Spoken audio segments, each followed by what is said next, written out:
Welcome, ladies and gentlemen, back to the Sugar-Free League. It's I Am Not Q is here, and we got a special guest, Possible, joining us here for this match between Imperial Knights Black and New England Stormwolves. Oh yeah, this is gonna be a fun one to be sure, Kyo. It's start of the season here in the Sugar-Free League, and I can't wait to see how both these teams hit the ground running. Yeah, both are looking great. They have, well, not too much. We don't have too much information on these rosters. We've seen McTrump many times in the past in the Sugar-Free League, but not too many other players. So seeing some fresh faces as well as some old ones here as we get a very different ban phase than we saw yesterday. Kled and Kaisa coming up first here, so a pretty interesting change from what we saw yesterday, which was much more focused on Senna and a few other more supporty type champions. But here, Imperial Knights Black taking away a lot of aggressive stuff early on. Yeah, no, and you gotta wonder if these are maybe just things that Imperial Knights don't like to play against, or do they think these are the strongest ones in the meta? Reminder, not this patch, but last patch, Kaisa did get a pretty significant buff and has been creeping in to some pro play internationally. The Pantheon will be how the Imperial Knights finish off the first round of bans, and honestly, it seems like they just aren't for these aggressive AD picks. Yeah, the two missing bans you see there are because the side of New England Stormwolves lost 2 bans because they are subbing in an AD carry. So that's why we're seeing no bans there. And they're just waiting for those to time out. That's why you're seeing that there. But Yumi going to be their last ban, it looks like. So we saw first pick set yesterday, I think twice, and it looks like, well, they're going to go back to that here. So Imperial Knights Black getting that first pick set in Ornn, a common champion, just go up in the top side as both champions are, happy to take that matchup for the most part. Yeah, and the Ornn is very much available here for the Stormwolves. And it's not an uncommon trade, to be sure. You just get the top laners, like you said, both kind of just handshake up and agree, yep, this is a lane, and it does seem like the Stormwolves going to be locking that one in. And now I'm wondering where they go from here. Where does Stormwolves place the priority? They can go to any of their lanes or the jungle. Picks like Jarvan, still very much available, has been one of the stronger junglers, or maybe they go for something more aggressive like a Rek'Sai or a Lee Sin. Well, looks like they might go to that bot lane, which has been interesting because Aphelios was so dominant for so long in the bot side, and he's still good, but people have started to pick up more AD carries. Kalista coming back alongside, support duo of Taric sometimes, and then you also have, a few other AD carries cropping up like Vayne here and there. So AD carry position, which was kind of stagnant for a long time, is actually changing up quite a bit recently. And Lucian, well, we've seen Lucian in some soul lanes, but it looks like it'll be the AD carry Lucian here alongside a Nautilus. Could get a very aggressive bot lane here for Imperial Knights Black.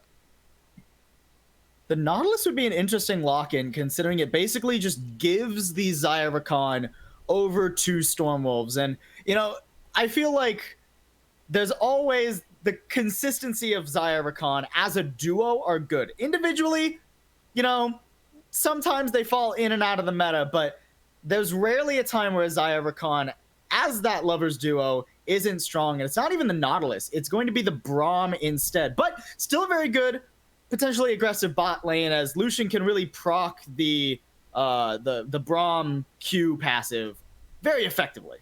Yeah, well, Lucian Braum is one of the common lanes into Xayah Rakan that people play because Rakan, a very squishy champion, especially after many nerfs to his durability. So if you can just kind of lock him down, it becomes very difficult for that Xayah Rakan duo to function because he's so important, obviously, to go in and set up their plays. If you just turn around, put up your shield to stop the Xayah Feathers, tag him with concussive blows and stun him up, well, they're kind of caught dead in their tracks, and he can certainly go down. Even though he has more mobility, he just falls so quickly that oftentimes the Rakan has to be very, very careful going in. So definitely like the preemptive pick of the Lucian Braum here into the Xayah Rakan. And also noting that they picked him in the right order, and now their little portraits line up, which is very satisfying.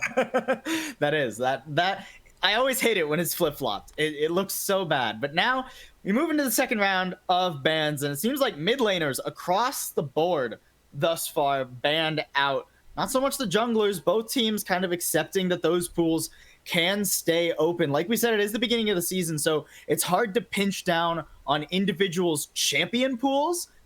Much easier to just ban away things that you don't want to play against the Graves. Yeah. That feels like an odd jungle ban from Stormwolves. Yeah, I think that it is probably not the most effective ban in terms of cutting down like the most obvious choices, but it is very specific towards, potentially the enemy jungler here, Blue Jay, who maybe they've got some inside information on and maybe seeing some solo queue stuff and just want to get rid of that here. So that's probably why you're going with the Graves. I think it's a solid champion, but, being in the situation, I think it's really more of just a target ban there. But interesting, the LeBlanc is open, and that's a common, blind pick mid laner. It's just pretty good in most situations. Syndra also decent in most situations. So those are the two common mid laners you see every once in a while. So I think that leaving those two open, does lend itself to New England Stormwolves taking it now, because that way they don't have to worry about getting counterpicked here. Because the Sejuani, a good champion, but you are countering this. Trundle's open. There's a lot of champions that are good in the Sejuani that potentially exploit this pick. And there's that blind pick Syndra, not from Stormwolves, but from the Imperial Knights. The Trundle to follow it up, just as you predicted here, Kiolis. And now the question is how do Stormwolves want to answer the Syndra? What will be their mid laner? I mean, technically the Ornn could go into the mid lane, but let's assume that it's going top lane, because that's where we see it most often. So the question really is, what are good options for Wake OG to play up against this Syndra? Well, so I think before we get on to this Victor that New England Storms just picked up, I think Trundle's one of the best picks here for Imperial Knights Black, because Trundle, obviously great pick against Sejuani, but if you look at his pillar, that interrupts Ornn ultimate, the recast on the ultimate, that interrupts Rakan. If you're really quick with the pillar, you can interrupt Rakan's dash. You can do a lot of things here as the Trundle, besides just ulting the Sejuani in fights. You can ult the Ornn, obviously, too, and then interrupt so many key abilities in team fights. I think this Trundle pick is just going to be massive in this game, but Victor coming through, really cool to see that champion. I mean, I think Syndra has a little bit of pressure in that matchup early on, but Victor can be super, super powerful late. And if you're looking at the team comp for Imperial Knights Black, I mean, they can get kited pretty easily. There's not a ton of great dashes for them. I mean, Braum engage is good, but really it's kind of tough to get onto that Victor. He can kite pretty well. It's going to be all about whether or not Handholder with the Braum and Blue with the Trundle can set up a bit of a slower engage here, or if, like you said, picks like the Victor, like the Xayah and the Rakan will just kite them out long enough for the re-engage to come back from Stormwolves. Both these teams, honestly, feel like they could go for some pretty gnarly team fights when we start hitting the mid-game, when we start hitting those Drakes and maybe a late Rift Herald. The Rift Herald, I think, is a big objective for both sides. They don't have great siege potential on either side, so knocking down turrets is going to be a little difficult, I think, in the later stage, well, in the mid stages, later stages of the mid game is what I'm trying to say. Very specific timing, but I think that's going to be really difficult to knock those down, because both sides are going to have decent wave clear and not a ton of great siege. Xayah and Lucian, both low range AD carries who, when they are left alone with a turret, yes, they can hit it pretty well, but from range, they're not a Caitlyn, they're not an Ashe or anything that has good range to sort of hit that turret. So sieging is going to be quite difficult. So I think the Rift Herald can if you get it, kind of break open the game both literally and figuratively. Well, and one of the most obvious things that Rift Herald does right now is it helps you snowball early so effectively. If you get that first Herald, you get some nasty tower plates that are worth 160 gold now. Rift Herald basically ensures you a kill or two's worth of gold and potentially even first tower on top of that. So when we're looking at picks like the Lucian that kind of spike more toward that 2 items, more toward the mid game, it's going to be essential that Imperial Knights get out in front of Stormwolves early. Certainly will be, I think, for sure. I think they have the tools to, though, and that's the key thing is, while they have sort of painted themselves into a corner a little bit with their team comp, they still have the tools to get going early, and they don't really fall off like immediately. It's not one of those team comps where if they're not ahead by like 10,000 gold at 15 minutes, they're just done. It's not like they're super all any. But they do have like sort of a time limit, but they have enough sort of they have enough leg room where they can kind of play around with it and not be forced into situations which, you know, sometimes is what their downfall is, right? You're forced into making a dive or trying to take a Baron or a Dragon or whatever it is, right? I don't think they're going to be forced into that because they can play a little bit longer of a game. But certainly, you know, looking at the team comps, you know, if Storm Wolves kind of just wait till 30, 40 minutes, right? How do they lose a late game unless there's like a crazy, you know, unless they get like Infernal Soul and Elder and stuff? I don't think you win a late game team fight. You definitely still want to get those early leads for Imperial Knights. And my question for you, Kios, is looking at all of these lanes, right? Where do you think Blue on the Trundle is going to focus the most heavy? The most of his attention, I should say. What lane is most vital to get a lead early to ensure that, you know, we get a lead when it hits that 15-20 minute mark for Imperial Knights so that they can survive the mid game, late game? Well, I think the good news for him is that he has a lot of options, right? All three lanes have hard CC to set up a gank. I mean, Braum has to proc you with a couple autos, but essentially he has hard CC. And, you know, they all have kill pressure, you know, in the 1v1 or 2v2. So I think he's got a lot of options. If you're looking at a lane to focus, I think it's a little bit dependent on the situation, right? You got to play it by ear a little bit as a jungler. But for the most part, I'm definitely looking at the bot lane. I think you can put a lot of pressure there. And if you're able to get a lead, you know, we talked about the Rift Herald. Maybe you make a quick rotation up there early on and try and secure the Rift Herald. Try and secure a big lead and continue to push that with that objective. I think that's really the key for me is get the bot lane ahead and then try and make a big rotation with them. You know, if you're able to get first turret early on or even before you get first turret, you take a couple platings, then move right to Rift Herald and try and make a big macro play and push through with that. But I think he's got a lot of options here, and if something presents itself, he can go to pretty much any lane if he wants to.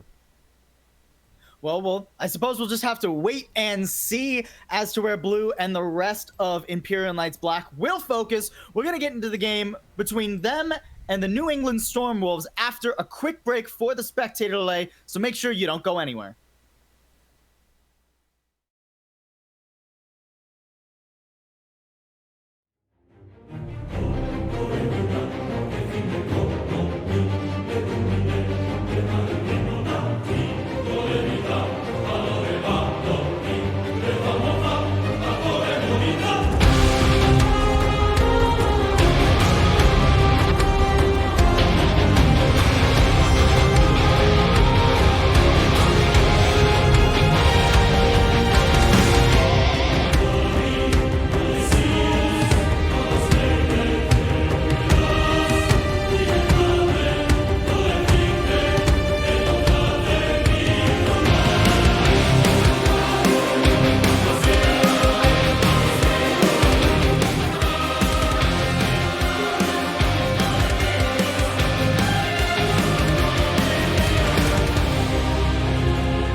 back, everyone. Here we are, ready for our first game of the night. New England Storm Wolves versus Imperial Knights Black, and it's me.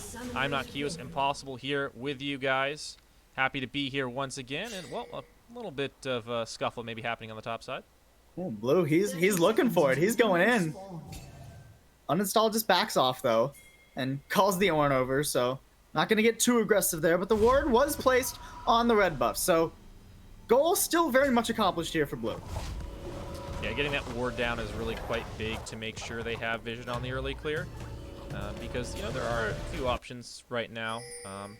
You can clear in many different directions, so getting as much information on the enemy jungler early on as possible, and they both go back and get the sweeper trinkets so that they can make sure they're not spotted on those wards. Which, as expected at this point from both these junglers, but I want to talk about the difference in these junglers as in relation to when they're going to come online, because we were talking about Imperial Knights, how they need to get a little bit of an earlier lead because eventually they'll get outscaled. Do you feel that the Trundle is impactful enough to get that done pre, let's say, 15 minutes? I think so, and he'll also be good in the mid game, obviously with the ultimate. I think he's good because he has really good lanes for setup. Sometimes you can get kited as Trundle a little bit on those ganks where you're not able to get in there and get the the play down, because you think of a lot of successful junglers, especially ganking junglers, they usually all have dashes or some form of gap close. He doesn't really have, I mean, he's got a speed up, but he doesn't really have a dash, a way to jump on to someone. So the thing he needs is setup right. He needs the hard to beat. He's got it in all three lanes. I think the skirmishes are really, really powerful with all the champions they've drafted, as they're all powerful in the early game and in the mid game. So I think he definitely has the power to, create a big lead for his team. And if things go according to plan, this should be an easy win for them, as the lanes are looking pretty good so far. And well, the Trundle already getting aggressive onto the Sejuani side of the map. Yeah, I was gonna say, look at this pathing from Blue. He's gone forward and stolen the red buff, or the blue buff rather, away. And now he's going for a bit of a brawl with Uninstall. Does have to be careful because Storm Wolves bot lane will have the track there, but they won't be able to get there in time. And that's just Blue taken for free. Well, Blue actually taking the blue for free, as I say it out loud. Now he's maybe looking to counter gank in the mid lane. Yeah, and there's only one camp for Sejuani to take. She's still level 2, so this is like a really bad situation for Sejuani to be in. She's level 2 after taking 3 camps.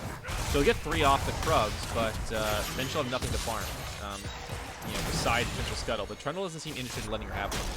No, Blue is just being aggressive right now. Just a 1v1 happening in the jungle. The stun lands onto Blue, but Uninstall. You're too far forward. The flash is too late. The auto is already in animation. And first blood 1v1 onto the Trundle. Yeah, that was a really nice play from the Trundle, reading the Sejuani like a book there. He knew she had to go to Krugs. That was the only camp up. Knew she was going to go to top side, and, well, she could either come to the Scuttle or Krugs, and he's like, all right, well, I'll just take it. I mean, like, if you don't flash away early on there, you're just going to die. Trundle doing a great job, Blue doing a great job on the Trundle, rather, to find that first blood. And now Sejuani is in a really, really terrible spot. She doesn't have a lot of options here. She's going to be able to get the bot side Scuttle and, potentially get the top side camps, but she's just in a really tough spot. With a death and half of Uninstall's jungle stolen, you have to look at this level advantage right now for Blue and imagine that it's going to be sticking around for a hot minute here. Sure, now Uninstall has hit level 3, but Blue is going to hit 4 in much quicker time. There comes that level already, so still that 1 level advantage. Potential to snowball here for the Trundle too. Early game, looking good so far for Imperial Knights. Yeah, I mean, this is the game plan, and it's going well so far. Already won the jungle matchup, or at least has a big lead there. Oh, missed the cannon, so game's over. But they're doing quite well, and I think that, again, like I said, everything's going according to plan. They still have a lot of work to do, but they're in the position they need to be in to make this game work here. And now it's just a matter of getting the advantage from the Trundle onto a lane here. Like you talked about early on in the draft, or after the draft, we were like, all right, let's see if they can make a play bot lane. They have a lot of lanes they can gank, but bot lane's a great one to make happen. And Trundle's down bot side. Maybe this is the move for them. There is a ward in Tri, or excuse me, the river. The Tri ward is a blue ward there, but this is potentially where they can find an opening here in the bot side. I think this is a really good opportunity for him if he does decide to go for it. Uninstall is also on a bot side of the map, so a counter gank, very much a possibility. But Blue is still very aggressive. He's coming on in. There's the slow onto Trump, and there's the stun onto the Xayah. Flash and heal both still available, but it seems like McTrump just accepts his fate, hands that kill over to Wish. I mean, that's big. That's the thing they need to do. They need to find a kill on the enemy bot lane. Trump holds the summoner spell. It's probably going to die even if he used them. So smart to do that. But that costs a lot, right? Dying there is it's just so massive. Also for tempo on the map, you're going to get to shove in and probably take this dragon. Yeah, no. Dragon very much in the books here for Imperial Knights. And this is starting to get out of hand. It's not that significant of a gold lead yet, though, for Imperial Knights, despite the 2 kills on the board, simply because the farm right now, in both the mid and the top lane, slightly favoring Imperial Knights. The Ornhorn will go through and land on to Hoodrich there, but the flash means he's too far away for anything to come out of that one. A good flash for sure. Maybe could have been a little bit more cautious considering top was missing and, you know, they were trying to take the drag. So you knew there was really no help coming, but, you know, just using the flash. Safe move and make sure he gets out of there. And they use the ultimate there, so not a bad move. And now top lane, the set, even in CS, because of that roam from the Ornn now, he should be able to continue to win the 1v1 for the most part. You know, he's obviously just better in extended trades here. But if he can continue to get a little bit of pressure on the top side, that's big because, you know, if he can make sure that he doesn't need his jungler there necessarily, then that trend will continue to try and push the advantage in the bot side. And then when the Rift Herald spawns, there can be a big rotation back towards it. So right now, the Toronto bot side, maybe you can get another pressure there, another gank, and they rotate back towards top side after blowing a flash maybe, get the Rift Herald, and then, you know, potentially just game over if they can break a, you know, first turret that early on. Rift Herald not up for another 40 seconds, though. And it seems like the priority actually goes to the bot lane of the Stormwolves. So they're moving on up, potentially all the way to the Rift Herald. Right now, they're just going to settle for that bot lane scuttle. But I wouldn't be surprised if we saw this lane swap come out from, honestly, both teams to try and secure that early objective. The Trundle going topside now, so there's not going to be potential play onto the enemy bot lane there. But that's really big that McTrump was farming that well. He's got the S-Sword, and now they're still confident in the 1v1. They can at least fight it and fight for priority in lanes. That's really big that the bot lane here for New England Stormwolves is still being able to, you know, still being able to push in the Imperial Knights black bot lane, because if they just gave up full priority there, then they lose Scuttle there, they lose everything bot side, and they just lose so much pressure on the map. But continuing to be able to contest that bot lane, and also contest the mid lane here on the Victor, which is a surprising thing, is big to keep pressure on the map for Stormwolves. And it seems like Wish is building into the Essence Weaver first, not the Blade of the Ruined King. So that extra 300 gold he got from the 1 kill onto McTrump didn't actually go into effective combat stats yet here in the early game. It went onto his boots. So still not the most substantial lead for the Lucian Braum, but they might be able to snowball this. Wish does show, so now the bot lane is aware of the potential ambush that was set up, and they're just going to stay far away from that one. Yeah, the boots here, not giving a lead in combat stats, which obviously in just trading autos and abilities, not going to be as impactful. But the boots against the Rakan, I think, are a really valuable item, especially, you know, you look at the Ornn and Sejuani as well, although they're not as involved, right? But against the Rakan, being able to dodge the Grand Entrance is so key. If you can do that here to get a little bit of a fight in the mid lane. That was nearly 100-0 onto Wake, and things going bad for Stormwolves up in the top lane too. Tony forced off of his turret because of the low health. He's going to try and use the Ornhorn to clear the wave out some, so that these plates don't necessarily all go over to the Imperial Knights. But there's another wave pushing in, and with 2 people still up here, that Rift Herald that Blue picked up just a minute ago, still very much looking like it's going to go into the top lane to secure first tower. And Wake just TP to mid lane turret, so he can't join if they want to try and save that Rift Herald there. Ooh. Aggressive entrance there onto Handholder. The heal will come out to keep the Braum alive, but now Wish is in a 1v2. Throws out the culling and will dissuade McTrump and Tick. Honestly, good disengage there. Up in the top lane, though, Uninstall has committed too hard to try and save this tower, and the pseudo dive is going to claim a kill onto the enemy Sejuani. First tower also going into the pockets of Keelan and Blue. That gold lead is hit 2K, And Imperial Knights Black are starting to run away with this game. That's a big opening here. Only 10 minutes in and they've already gotten first turret. That's very, very big for sure. And they, you know, we talked about they need to get the lead. They need to push the pace of the game and, you know, get a win before the side of Stormwolves really gets online and really gets to a scary position. But, you know, there's a lot of work to be done. They're still on pace, though, is what I'd say. They're at the stage of the game where, hey, we're happy where they are. We just got to keep going, and we can certainly win this game. It's up to the Stormwolves to try and stem the bleeding right now from all these blows coming in from the Imperial Knights. This upcoming dragon, not looking like a good place, realistically speaking, to do that. Oh, already the pillar goes forward, stunned out of the grand entrance to get away, but with enough members from Stormwolves, the commit onto the Rakan will not happen. Yeah, he got the battle dance out to the Sejuani, so he saves life there. But Keelan built the Blade of the Ruined King here, using it on Tony, but he's very, very powerful. Pretty squishy for a first item, but he's still got a lot of damage. Blue taking a worse end of a trade for certain.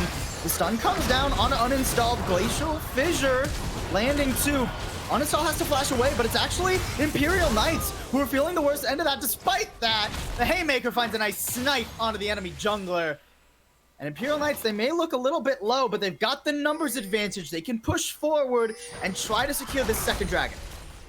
That was a big play there from the set. You can see the damage from that item, Blade of the Ruined King, as well as the damage from the set and his kit. Pretty insane. That pick is massive, and they get the dragon off that, which is crazy, but it gets them towards the soul. Oh, the pillar and the stun coming down onto Tony. Call the Forge God not going to even land, as both the Unleashed Power and just Blue straight up dominate the top lane. And now we've got 5 kills to 0 in favor of the Imperial Knights. Yeah, this is a pretty massive lead here at 12 minutes. The problem is they need to continue to push this, as we've said many, many times. But I think they're doing that right now, and that's what they you know, just showed in the last couple fights. AD carries trading ultimates there. Bit ambitious from Wish, all things considered, to think that he was going to get that kill. And Handholder's actually pretty dang low. Reminder, heal was already popped in this lane, so if Handholder's not careful how he takes this trade, there's not going to be a Braum left in the bot lane. Yeah, the Braum has been really good this game for blocking a lot of damage. He's almost died several times, but the amount of damage he's absorbed for the Lucian has been really, really quite enormous there. And the McTrump, despite, you know, losing his life early on in this lane to a gank from the Trundle, you know, him and Tick have been doing a great job in this lane, actually up in CS. And, you know, they're in a really good spot and for what has transpired in this game. Yeah, and levels, too, which is massive right now. Experience so crucial for bot laners. There was the one gank really early on, and I thought it was going to be the start of maybe some repeat action from Blue in the bottom lane, but not going to be the case. And now, interestingly enough, we've got a late lane swap going on here. There's no top tower, no plates to funnel onto Wish up in the top lane, but despite that, him and Handholder go up there and start farming. Yeah, this is kind of a weird swap to me. There's not really anything up there. There's no Rift Herald, there's no turret. Obviously, the set's strong, and you want him to be around the places where you're fighting and where you're doing stuff, but this does seem like kind of a weird swap to me, for sure. But maybe they're going to use it to get priority on mid lane by rotating down. Kind of an interesting swap, but we'll see if it works out for him. The next Rift Herald is up in just under a minute here, about 45 seconds, and Keelan does have a lot of damage, realistically. The showstopper going forward, he just 1v1s the enemy AD carry. And there's the action we were looking for. Tony's not going to be feeling much better here. 4v1, nothing he could do. And it may have seemed weird to us, Keolis, but it seems like Imperial Knights knew what they were doing. Well, yeah, it seemed like a preemptive swap for the Rift Herald. They're getting like really ready for it. They wanted it really badly. And then a smart rotation through the jungle. They catch the Ornn, and now, well, I don't think they can take this turret out, but maybe get some chip damage on it. But 2 kills across the map. More good news here for the side of Imperial Knights Black, and New England Stormwolves. That you know, that light at the end of the tunnel is seeming really far away now. And it's going to be pretty difficult for Stormwolves to walk over and contest this Rift Herald. All the vision, all of the priority in the corresponding lanes in mid and top lane going over to the Imperial Knights right now. Both top laners do have teleports, so if Storm Wolves wanted to get really frisky, they could try it. Oh, McTrump has to use the Featherstorm to just survive that. The Victor Ult comes through and does deal a lot of chip damage. Oh, the dash in from Uninstall, but the smite's just a little bit too early. And the Rift Herald still goes over to Imperial Knights. They do lose Handholder for it, and they have to limp away as both their carries nearby are pretty low, but ultimately feels like that's still a trade up for Imperial Knights Black. Yeah, definitely a good trade. I mean, losing your support, right? He's the only guy who's died this entire game. And the Rift Herald, I think it's definitely a worth trade here, but it's at least some good news for the side winning the Storm Wolves, who finally pick up their first kill of the game. Not going to be shut out this time. Not anywhere near shutout, as now we're starting to approach the level where Storm Wolves are gonna scale. We're not quite there yet, but Tony, once you start looking at level 13, 14 here, that's kind of the time limit for Imperial Knights to extend this lead. Currently, they're sitting at about 2,500 gold, almost 3,000, so it's not an insignificant lead by any stretch of the imagination, but you really want to see them get this Rift Herald effectively into the mid lane so that they can break open this game even more. Yeah, you really want to break the mid turret. I mean, that's the most important turret in terms of the three outer turrets, and that's the one they haven't gotten. So they really need that outer turret to really get full control of the map, because right now, you look at the map and where the Storm Wolves are, they're still in their own jungle. Until you break down that outer turret, it's really hard to get control of the enemy jungle, and that's really where you open up the game and make it impossible for them to come back. And the poke from Wake is kind of nasty right now. Just chunking out Hoodrich and Handholder as we start to position around the first Mountain Drake of the game. We're going to talk about that soul after this upcoming fight. Hoodrich takes another chunk of damage. Handholder dashing forward. Won't be able to land the Frostbite, though. Both teams just waiting for the positioning on the fight. Uninstall was trying to go for a flank, but he's going to have to back away, and right now it's just posturing from both teams. Yeah, I think that there is a possibility of a team fight win. I mean, you look at Trump, he's got a completed Essence Reaver, and, you know, Wake is doing a lot of damage, so maybe you can win a fight here. I mean, they're very far behind, but there's still a possibility of winning a fight, and maybe a steal on this drag. We'll see if he goes for it. Uninstall's thinking about it at the very least. The entirety of Storm Wolves is here. Uninstall not going to jump into the pit. Storm Wolves moving over, but meanwhile, Blue did drop the Rift Herald into the bottom lane. It only got the one charge, but it dealt a ton of damage onto that bot lane tower, and there's some minions trying to clean that turret up. So you trade a turret for the dragon and also a turret, as that will be taken out by the minions. Still trades in favor of Imperial Knights right now. Yeah, they lose their outer turret, but they did get a lot off it here. And now we're at 18 and a half minutes. You know, the next dragon not coming up for a while, but getting a soul at, like, before 25 minutes, I think is a really, really good pace to be at here. And soul is a wing addition for a lot of these teams who are really defocused. Especially when you're looking at these teams that have some beefy members, right? But Handholder not quite beefy yet. Hasn't been able to build up to that thus far. Will throw out the Glacial Augment. The Glacial Prison from Uninstall will whip in the backline. There's the quickness, charming most of the Knights, but they're not able to connect onto this. Storm Wolves, they just can't find enough damage onto a singular target. Flash into the Facebreaker. Wake is in trouble. Keelan will take a good chunk of damage too, but the Haymaker shield will keep him alive, and right now it's honestly just extended trade wars from both of these teams. Neither one able to convert those into an elimination. I mean, they used a lot of abilities, but no kills just yet here. Still, Imperial Knights Black win the trade war and are able to get the turret off the back of this, which is huge. And like we talked about, outer turret in mid lane, so pivotal in terms of getting control of the map here. They're able to even up the score in terms of those outer turrets in mid lane. That's big for them. And Imperial Knights Black, I think, are happy with a more open map. That's what they really want here. And now they can take over this top there's topside river. And if they can do that, their Baron isn't crazy good, but you still at least force the enemy team to respect it, right? And if they have to face check the top side of the jungle, you take control of that, make them pay for it, and they have a lot of pick tools potentially to shut someone down with that Braum. The set also has some very impactful abilities to do that, so I think they put themselves in a really good position and can, now take control of the enemy jungle. And I want to check in on items and level advantage while we have a little bit of a lull state, because Blue still has that 2-level lead over Uninstall. Look, approaching 3 levels here, realistically speaking. Uninstall, almost a non-factor outside of his ultimate and CC in these fights, and without that 2nd-level ultimate, it's not nearly as effective. Meanwhile, pretty much one item for everyone. Nobody really snowballing a grandiose amount ahead of anyone else, but look at the farm numbers for Stormwolves right now. 30 farm lead on the AD carry and a 70 farm lead for Wake on the Victor. Yeah, and that's the thing. You're talking about levels. He's level 13. He's 2 levels up on the enemy mid laner here. Yeah.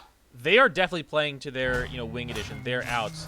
They have incredibly strong carries right now. While the tanks aren't doing too well, and the Rakan, is just kind of being a support, hasn't really done too much on the map, besides, that 1 assist. Their carries are so fed. I mean, Wake is at 10 CS a minute, and McTrump's not far behind that. Like, they are super fed for being 0-2 and 0-0-1. Like, they're not really where you'd expect them to be in this game because they've just been that good at lasting and farming so efficiently. So they are, pretty strong. If you look at the gold differences, there's a huge lead in the mid lane, and, a 500 gold lead at the AD carry position in favor of McTrump and Wake. So they are stronger than their opponents, honestly, at this stage of the game. They can totally win a team fight here if, Hero Knights Black do something very silly. And the 2K gold lead sitting throughout the rest of the Imperial Knights isn't on the ideal members. Keelan's gonna have to try and take out the main carry of Wake, already chunking out damage. The collapse comes through and Wake is shut down from all of the CS he was farming. The rest of Stormwolves have to back away. Wake getting caught out, that's not a good look, and we're on the precipice of that Mountain Soul. Only 40 seconds till the Dragon's up. Yeah, 40 seconds, and honestly, they don't even need a pressure Barret here. I think the Soul is pressure enough, and the Soul, obviously the Dragon's going to do a lot less damage to you, so I think they can just shove mid lane here, maybe shove bot as well and just go to the Dragon. But maybe they could interrupt some backs with all me catching up. It looks like they're just going to shove mid lane and go back to that Dragon. They take that. That's a huge advantage for the rest of the game, and again, gives them more time to eventually win the game because you have such a big advantage with that Soul. So, looks like, actually, no, they're going to be very opportunistic and take this turret. I think it's a little aggressive, but they're not going to get punished for it, not going to get caught. So, a nice read on the enemy team there. And now they're heading back to that Dragon. Wake is back online. He's back from spawn. He's available for this team fight. But he's actually got to be at the team fight. He's in the bot lane right now while all this brawling is coming through. Tony takes the worst end of that trade. Here comes the call of the Forge God. It will be blocked by the Bronze Shield. Showstopper into the back line. Keelan not able to get the Haymaker off, but meanwhile he's traded for Wake, and that is a trade in favor of the Imperial Knights as they take the Dragon and get the Mountain Soul in their pockets. They're looking to snowball this too, but they won't be able to get onto Uninstall. Well, Wake has done an amazing job farming and playing the game early on, but the team fights have been lackluster from him, mispositioning there, and obviously the fight prior to that. He's 0-2 now in the 2 fights that he was really ready for. He had Lichbane on that one, he was ready to fight, and just wasn't in the right place. Wrong place, wrong time for him, certainly. It's shut down now, and that's a really big concern. If Wake keeps mispositioning like that, doesn't matter how much farm he has if he just dies. I just want to see him stay away from that tiny little quadrant of the jungle. He died there twice in a row. Kyo is just go to other parts of the jungle, anywhere but that, in the next few team fights. Elder's gonna be up in 5 minutes, but first we have to look at this Baron, and you expect now with a 3K gold lead, the Imperial Knights are gonna start looking to force this neutral objective. Honestly, he's playing like he is he's like flanking. Like he's playing like he's an orange flanking or something. That's what he's doing. Well, speaking of orange, Tony doesn't want anything to do with Keelan right now. And you were talking about the Blade of the Ruined King coming through. He's also got that Black Cleaver now for the additional armor shred. Stormwolves are trying to get onto Hoodfish Bandit there, but the roam up and the stun back means that they just have to disengage. Try not to get collapsed on themselves. It seems like Stormwolves will be able to get away. Gonna make their way out there, and now Keelan is gonna have pressure in the side lane against this Horn. Maybe not massive pressure, but you can see he's still putting out a lot of damage here as well. It looks like they're both winning this fight. Has to be a little bit careful The true damage from the Haymaker will go forward. Oh. Showstopper back, but the unstoppable beautifully timed from Tony to keep himself underneath the tower and in safety. Meanwhile, there goes the Glacial Fissure in onto the entirety of Stormwolves. Tick takes a chunk, but the worst trade, honestly, here for Imperial Knights. Blue is ever so low. And yeah, that's a big concern. without Keelan in this fight, it seems like the Imperial Knights are struggling. He's still getting pressure in this side lane, but now the priority over the mid lane goes to the Stormwolves. But they need a Trundle for sure to have, you know, a lot of health. Him losing so much, you know, they lost a lot of pressure here on the river, and now maybe some wards can be cleared out here. Tick has to be a little bit careful. Yeah, he's pretty squishy. He's also... That Syndra hurts. Yeah, he's also, like, not the person you really want face checking. You really want the Sejuani being doing that there, so a bit risky for him to go forward. He's not the Rakan he used to be where he can just run out of anything. Ooh, beautiful grand entrance there in the nick of time, reaction-wise, from Tick, as he will be able to avoid just getting caught by Hoodrich, but it just delays his back and gives a little bit more map control over to the Imperial Knights. But there's that level 13 from Tony. He's able to upgrade his own items now, at the very least, and this is starting to get to the point of the game where that clock is running out for the Imperial Knights. The scaling is coming online for the New England Stormwolves. I mean, yeah, in all honesty, what they need Baron. That's just what they need. They either need Baron. I mean, they could also get Elder in 2.5 minutes. But really, I think Baron is what they need so that they can actually open up the base, because without Baron, Zaya and Victor will just clear any mini wave that you bring into them. So, and there's two carries. There's enough of them where they can cover 2 lanes at a time, which I just don't think you can get 3 lanes of pressure. They're not built for a 1-3-1. So I think Imperial Knights Black. I mean, they're starting it up now. They have to get this Baron. If they don't, then I think that their clock has run out. Stormwolves know that this Baron is happening, though, and they are going to rotate over. Both top laners have TP, so this could be a full 5v5. Keelan's going to stop the TP from Tony, though, and now he can run back and TP himself. That is TP blown completely from the top lane. Keelan now has control over this side wave entirely, and another Baron attempt could be disastrous for Stormwolves if they're not able to get proper pressure. I mean, that's just a massive play from Keelan there. Him doing that, getting TP advantage is massive. Have to be careful they don't give up mid priority here. They may get a fight in the no, just a successful disengage. Now, Keelan TP advantage, as you said, so massive. I think Imperial Knights Black, they get mid priority again, then they go to Baron. You force the hand now on the other side. Stormwolves are running on the run, though. Oh, Stormwolves, they gotta try and get away here. The stun from Victor will enable them to do so. Keelan caught, actually, by the entirety of the red squad. He will Showstopper on B1 and get a good bit of damage down, but eventually it's that set that's gone. Lucian's following him into the grave, and Imperial Knights, they've overextended. They didn't rotate properly.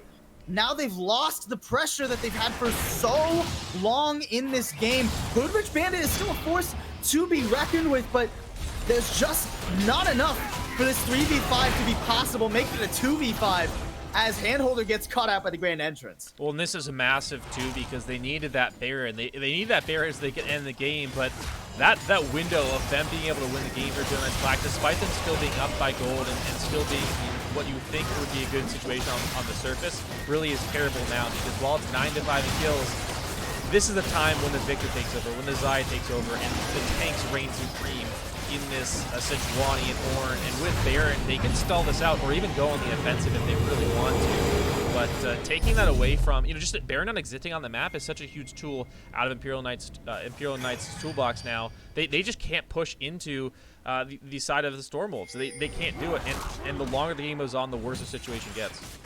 And with those 3 kills, as well as the 100 CS lead on the mid lane for Stormwolves, the gold actually pretty much dead even right now. I mean, 400 gold lead, 30 minutes into the game is nothing for the Imperial Knights. They need to find a pick onto Wake or McTrump early in a fight if they want to have a chance at this point. And there's that upgrade onto the Infinity Edge, the Molten Edge, now available as McTrump has hit 3 items. I mean, the good news is that Wake likes to flank on Victor, so there is a potential for him to just walk into the enemy team and die, but yeah, they really do need that pick here, and Wake just gotta be careful, man. You don't need to clear that ward. Seems like he's playing pretty safe for now.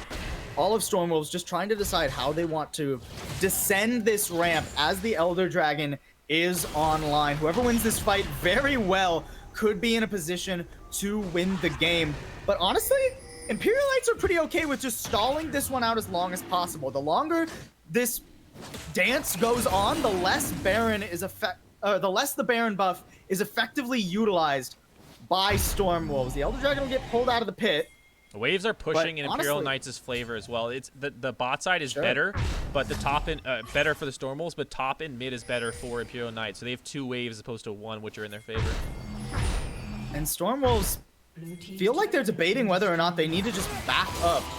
The bot wave is taken down here, or the bot turret rather. They can is run taken mid down. and try and take mid and while they do Dragon here. So because they have priority, positioning on mid lane, Imperial Knights Black can run to mid lane if they want to, try and just not take the fight and just go for the objective in the turrets. It's so risky to not take the Elder Dragon fight though, because if they don't break open the base, you're looking at potentially giving the game to the Stormwolves as the dash in. Place Show Prison will lock them down. Ornhorn will continue the chain, but it's still all in favor. Only Hoodwink down. Wake is so low, desperately trying to run away. Wish will trade for 1v1 onto the enemy AD carry, but it's just Keelan left. Desperately trying to find anyone of value. A scrappy fight, and honestly, both teams just have to walk away from the Drake. Yeah, neither really got a big advantage off that. It was just essentially a trade on either side here. The Dragon's still available, Baron's respawning in 3 minutes, and the Baron buff actually still on Wake right now. So there's really nothing that has changed besides us being a little bit later in the game, which again favors Stormwolves. But the minute or two that has transpired isn't that impactful. So really, it was just kind of a stalemate on the end of that fight. The big news though is that Wake does get Death Cap completed after farming a bit and getting the kill. And it'll be upgraded immediately by Tony on the Ornn. So now this gold lead looks like 1K for Stormwolves, but when you consider all of those upgraded items, the ornaments in the pockets of Stormwolves right now, it's really like a 4K, maybe 5K gold lead when you consider all of the effective stats. And with this Elder Dragon still just sitting on the map, Stormwolves are pretty happy they've extended the game this long. I think they definitely are here. We're gonna dance around the Dragon once again, but Keelan has TP and is split pushing right now, so this could be an opportunity for them to leverage the power of that set. But obviously, the Dragon is gonna force their hand. So we'll see if he TP's in or goes for the inhib. With Keelan not down here yet, Stormwolves feel more than confident starting this one up. An inhib is still pretty far away for Keelan, so he will teleport into the pit. Culling will bring Tony down to about half health. Whoa, Wake just pops the enemy mid laner though, and now Keelan has to run forward and get this done. The Haymaker will keep him alive with the shielding, and the Showstopper will take him into the backline on top of Wake, but Keelan just doesn't have enough health. Or maybe he does. Actually, the healing from the Blade of the Ruin King keeping him alive, but eventually the rest of his team loses out on the fight. Wake, with a sliver of health, will stay alive. Everyone up for the Stormwolves as they claim the Elder Dragon and have fully turned the pace of game number 1 in their favor. Well, and that might be it. The time might have expired for Imperial Knights to win this game. I don't know if they can win on this push, but Stormwolves, I think, are in position to take this game. It's just too far gone for Imperial Knights to come back in this one, I think. Blue is just getting run down right now. Uninstall, walks forward, and with the Elder Dragon, reminds him who the real jungler is in this game. He says, yeah, you might have solo killed me level 2, but guess what? We're still gonna beat you. Yeah, this is a concerning development for sure. That the Sejuani's one charging force finally execute with the Elder Dragon. She's getting a little bloodthirsty here. But yeah, at this time in the game, like we said all along, there's a timer, and we think it's expired now. I don't think Imperial Knights can come back in this one. And Wake has decided he doesn't want to flank anymore. So that's the good news as well for Stormwolves. He's turned that corner, apparently. And you love to see that that mid-game adaptation from a player, right? I think Wake very clearly has been one of the strong points for the New England Stormwolves as we take a look back at this fight. Yeah, and the thing is that Wake, he really did make that in-game adjustment, right? Where he was like, hey, it's not working. I need to position better. Because he did everything else so well. I mean, we kind of, I was riding a little bit for it, but he really only made 1 or 2 mistakes in these fights, and it cost him his life. That's the the nature of playing a mobile carry like that. And he made 1 or 2 mistakes, and he hasn't made them again. And that's been the difference in this game. Is he went 2 deaths, he fixed the mistake, right? And now it's just an easy game for the side of Stormwolves. and he's sitting on a 3-level lead over Hoodwitch right now. It's insane. Well, Baron is being taken by Stormwolves. It will probably be traded for the mid inhibitor, but Baron online, Elder's still available. The Ornhorn will get blocked by the shield from Handholder, and Imperial Knights, they don't even have time to claim the inhibitor. They have to walk away. Yeah, if they don't get the inhib, that's a terrible, terrible trade now. Keelan should be able to get out of here, unless they want to re-engage. Run away. Tony's coming back in. This is a very tanky Ornn at this point, and Keelan's just destroyed. Handholder joined him in the grave. The prison doesn't land onto Blue, but the damage is already done. With Baron, Elder sure is expiring, but who even needs it at this point? A 3v5 and massive death timers. Stormwolves can walk forward and look to end the game. Wake on the flank pops the Lucian, and Blue's just looking to stall out time. Yeah, they're going for mid inhib though with this Syndra. They get the mid inhib, but obviously they might not be able to hold off the push in the mid lane here. So Hoodwitch can buy a little bit of time, but you know, in the mid lane they're just pushing down with Baron. Hoodwitch is running 2 members of Stormwolves around the map, but meanwhile the rest of the team is cracking open the base, getting the inhibitor. Still 20-second death timers on several members of this team. The back actually just coming through right next to the teleport from Tony. He's gonna immediately jump down as the first Nexus tower nearly falls. The Haymaker will keep Keelan alive, but he's gotta get out of this one quickly if he wants to stay that way, and he won't be able to do so. Wake cleans him up, claims the double kill, looking for a third. McTruck will steal that one away, but game 1 easily going over to the Stormwolves, who played around their win condition beautifully, stalled out the game long enough, and just got massive leads throughout this 37-minute game. Yeah, and that's exactly it. They played their wing edition. Wake didn't really do anything for a good 20 minutes. He just sat there, farmed, but that 10 CS a minute, that brilliant play of just stalling out the game was what they needed. He did a great job, and same thing with McTrump. Died once early on, but they fixed their mistakes, and they didn't make too many of them to begin with. They fixed those mistakes, stall out the game, and you know, honestly, that was a pretty terrible situation in the mid-game. They lost the soul. They lost so much on the map, and they still managed to hold on because they never, you know, they bend, but they didn't break, and that's the key there. And Stormwolves played around their win condition beautifully, but I feel like Imperial Knights were just 1 or 2 steps away from snowballing this game how they really needed to. It really just felt around that 20-minute mark, right before to right after they got that Drake online, they were just slow to force the hand of the Stormwolves around some of these major objectives, right? And we're going to take a look at the damage charts. Unsurprisingly, goddamn, Wake, what a monster.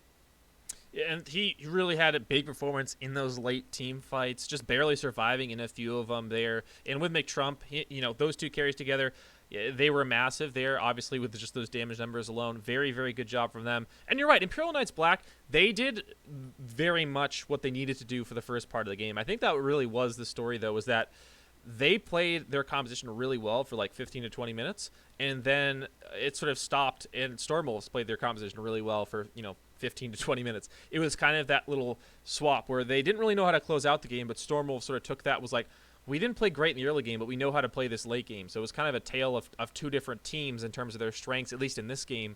And once we got to that late game, it was just no way the Stormwolves were going to lose a team fight. I think it's safe to say it feels like a pretty close game number 1, despite how your recency bias of the last 5-10 minutes of that game went. We're going to jump into game number 2. Hopefully we can see some adaptations from Imperial Knights so we get a full extended series here. Either way, game number 2 is going to be coming at you after a quick break.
And welcome back, everyone. Ready for game number 2. Bans here, and picks, of course, as well. New England Stormwolves here versus Imperial Knights Black.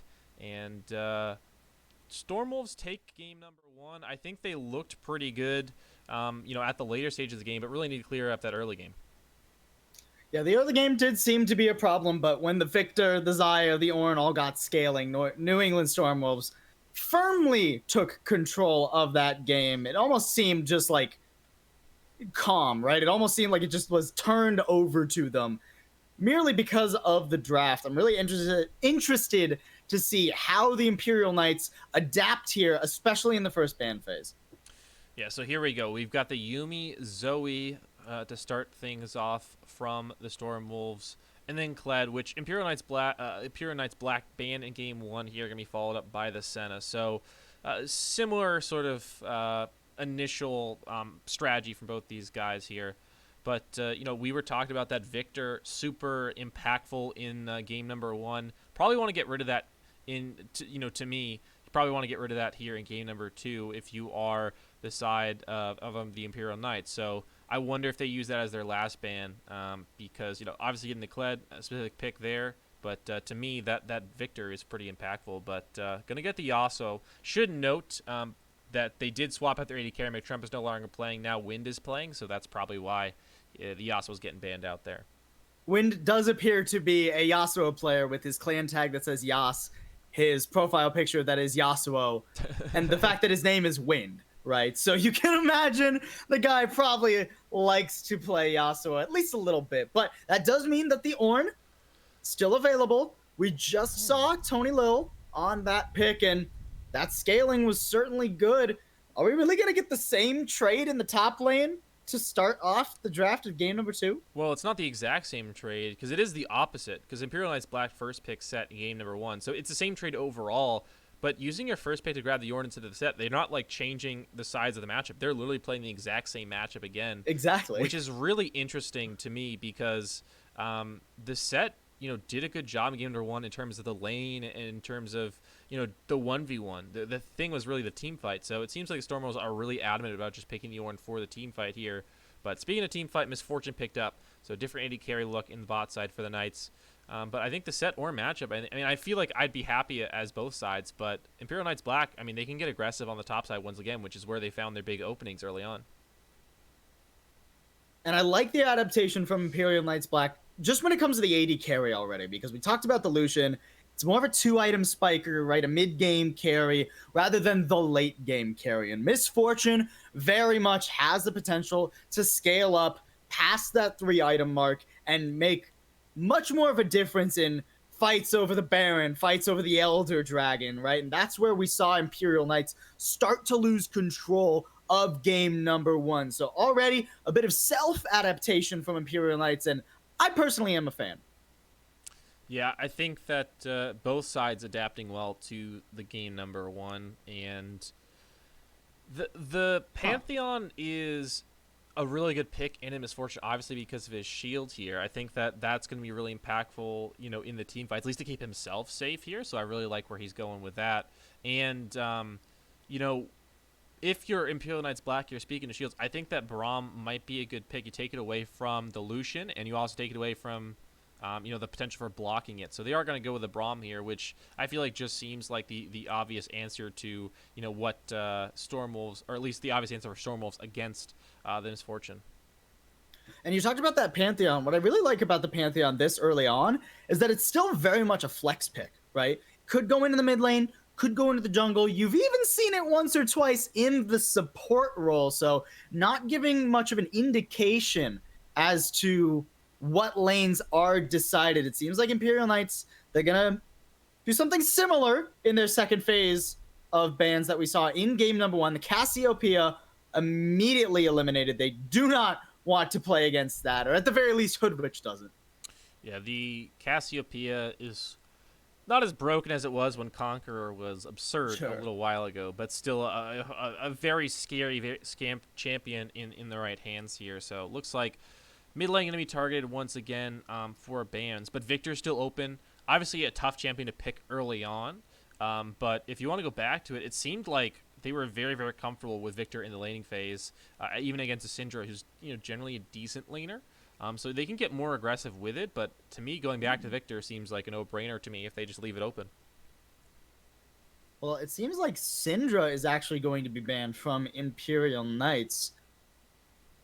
It is a very good meta pick, and like we were talking in the Game 1 draft, a very safe blind pick into most matchups. And Imperial Knights, they are on the red side now. The teams have swapped, so if the Victor comes out, they could potentially get themselves a counter pick as long as they, round or are for the jungler instead of their own mid laner. Yeah, this is an interesting ban as well from Stormwolves because it's kind of going to tell you what they're really focusing on. Going for the Graves again here. So they still leave up a lot of mid laners, and in terms of not banning them out, they banned out the Rise here, but they didn't ban out the LeBlanc. So it seems like Stormwolves are maybe going to hold their ban for that Graves just because they really don't like it. I mean, both sides have these picks like Cassiopeia and Graves. They're just constantly banning on the second rotation. But now, you did risk yourself, being put in a situation where you have to blind pick your mid laner. So kind of interesting that they risked that and just said, we're fine if we have to blind pick the mid laner. In the end, they don't have to because they pick Echo, but it is, something to think of. Echo is a flex, but probably mid lane, I think.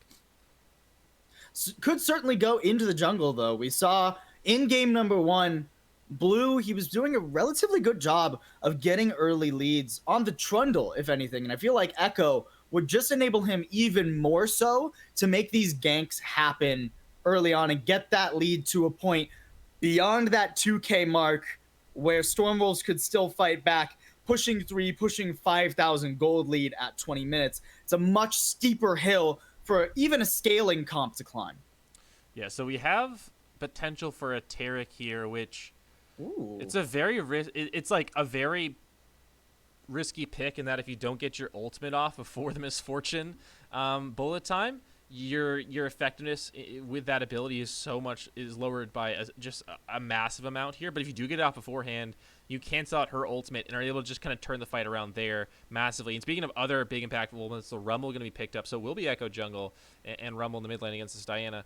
But if you aren't able to get the ultimate off as Taric before the Rumble comes down, before the Misfortune comes down, and they put down their ultimates, then you're just like lost so much effectiveness as a champion. But it's going to be really key to see how he times those ultimates, times his ultimate in regards to the enemy ultimates.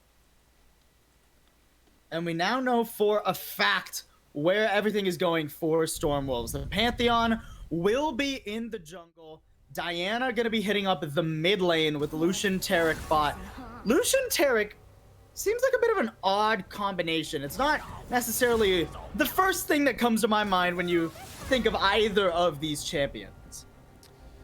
First pairing, that is. Yeah, certainly not like a crazy good duo together, but there are a few good synergies. Lucian's dash can, get the stun in a position you really want it to be. So if you use that Relentless Pursuit to either pursue an enemy or, move to the side or whatever you're doing, you can reposition that stun, which is a really nice sort of synergy there.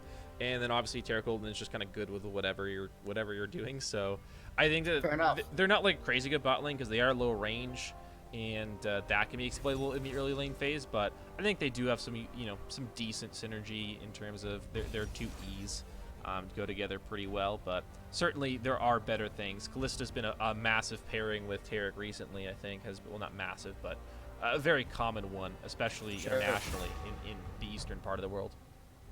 Well, and as we wait for the official lock-ins to come through, as we're doing a pro draft, keep in mind, talk to me a bit about each of these team compositions, right? Because New England Stormwolves, last time they played a full scaling comp. This time, it feels a little bit more mixed-matched in terms of when their champions come online. And Imperial Knights, they feel much more like they want to go for that mid-game, late-game team fight. Yeah, I think so. I think that you kind of broke it down for sure in that general archetype. So I think that this is gonna be an interesting game because pretty much every champion has a really impactful ultimate. I'm trying to think of any champion that doesn't. They all pretty much have really impactful ultimates. So the team fights that do happen are gonna be super interesting to see because there's gonna be so many key abilities. besides the Lucian, really, every champion has like kind of a make or break ultimate in terms of impacting a team fight in a massive way. Echo has massive damage coming through, and every ultimate gets even better than that. Obviously, besides Lucian, who's like kind of sitting there like, I guess I'm just gonna shoot you with more bullets. Yeah, these team fights can be really, really explosive because they can end like that. But if Tarek ults before all the stuff comes down, then all of a sudden everything gets turned around and you used all your abilities. So it's going to be really interesting to see how these ultimates are used in relation to each other. Both in terms of synergy between the teammates and obviously against the enemy team. Well, what I'm hearing you say is that it's much more of a skill matchup in game number 2 than it was just a ticking clock that we had in game number 1. I can't wait to see how the second match, or the second game rather, of this series plays out. We're going to be live with the action after a quick break for the spectator delay, so make sure you stay tuned.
And welcome back, everyone. Game number 2 between New England Stormwolves here, Imperial and Knights Black. New England Stormwolves up 1-0, and a little bit of a more competitive draft in the early game for sure this time around. So we're definitely excited to see if there's any action, as we do have a few wards going down level 1. Blue immediately placing that ward in the bush. Uninstall will spot that, so it will get pinged out there. But now Blue's gonna recall, get that scrying orb, and well, it doesn't seem we have any level 1 action. I kind of want to talk about the mid lane matchup, right? Because we've seen the set Ornn, we got it last time, right? And the Misfortune Lucian is very interesting, but the mid lane to me seems like one of the most volatile of the matchups here. Diana into Rumble. How do you expect this to play out? Well, I think in the early couple levels, Rumble will just outpush her for sure, in the because they're melee versus melee. But level 6 is going to be a spicy one, I think, for sure. They both have very impactful ultimates, and that can go either way. But Rumble should have the push early on. So if there is, an early fight over a Scuttle Crab or an invade, maybe a 2v level 2, a level 3 fight between the junglers, there should be priority for Rumble. You'd assume anyway in the early levels, but we'll see how it plays out. Well, we'll see. Indeed. Meanwhile, let's talk about the bot lane too. Feels like we got some time. We got junglers starting on their respective sides. No one going for a cheeky invade this time around. Blue's not just immediately pathing toward the enemy blue buff.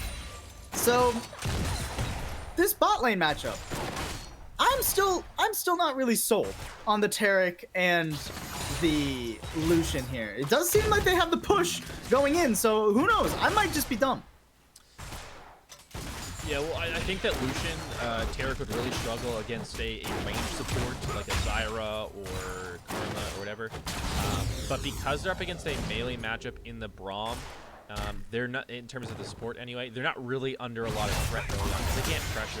Misfortune's going to put down a little bit of poke, but they can't really pressure out Taric and Lucian, which that's their big weakness. Incredibly low range, 500 range in theory, and a melee support who really doesn't have any ranged ability. So, and like his entire kit is basically centered around him autoing. So that's really where they'd struggle. Because they're up against a Braum Misfortune, they're not really as much under threat as if they were like up against Kate Morgana, which is basically a lane where you just kind of FF and just sit down.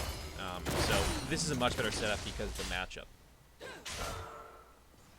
Wish definitely feeling like he's got a hard time, at least at the beginning here. Hoodwich getting a better end of a trade and uninstall his path up toward the top side. Here's kind of what you were alluding to earlier on. Not necessarily the 2v2s we were expecting, but a ganks being set up in multiple lanes.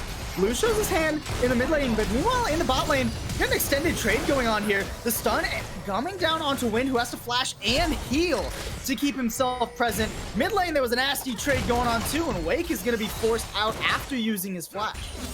Yeah, a couple big trades in terms of cooldowns there. 3 Summoner Spells down is not great for Stormwolves. Remember, again, in Game 1, they struggled in the early game. They picked more for it this time around, but they're still struggling, it seems, in the early stages of this game, which, if that repeats itself, they don't really have the insurance of, hey, we just wait until 35 minutes and then we win the game. So they've definitely got to clean this part of their game up, otherwise they may start to lose advantages they can't recoup. And with Wind being forced out of the lane, it does mean there's going to be a slight CS advantage going over to Wish on this Misfortune. And keep in mind, Wish is, with the Misfortune, can take easier backs. Uninstall looking for a gank there, but there's no setup. It's pretty hard to get that going before the Diana hits 6. Yeah, there's no hard CC, there's no real setup in the lane, so definitely hard to gank that early on a good angle, but we're looking for an invade.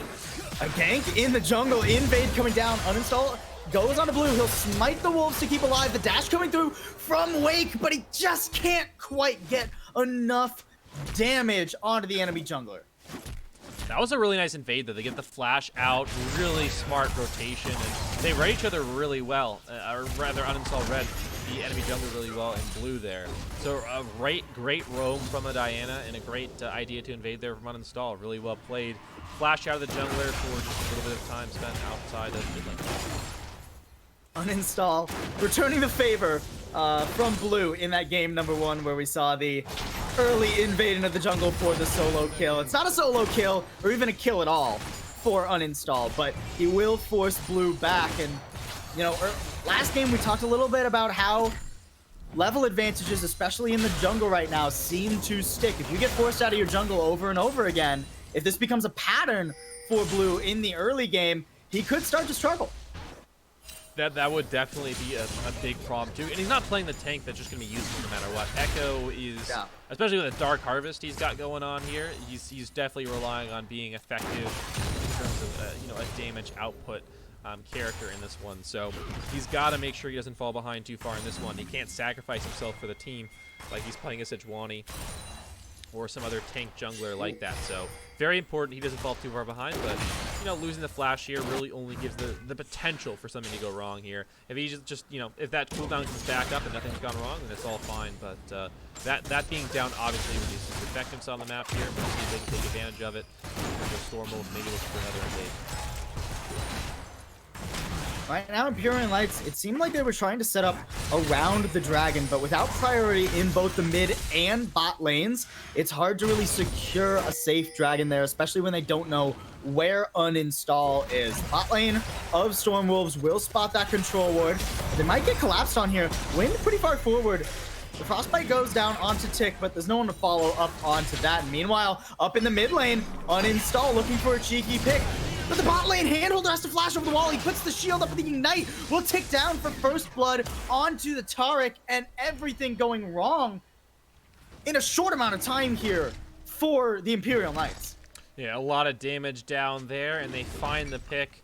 First blood, really nice opening they found there. Just caught him on the rotation. Really good timing there, and the Braum tried to get away so close. The Ignite just ticking down.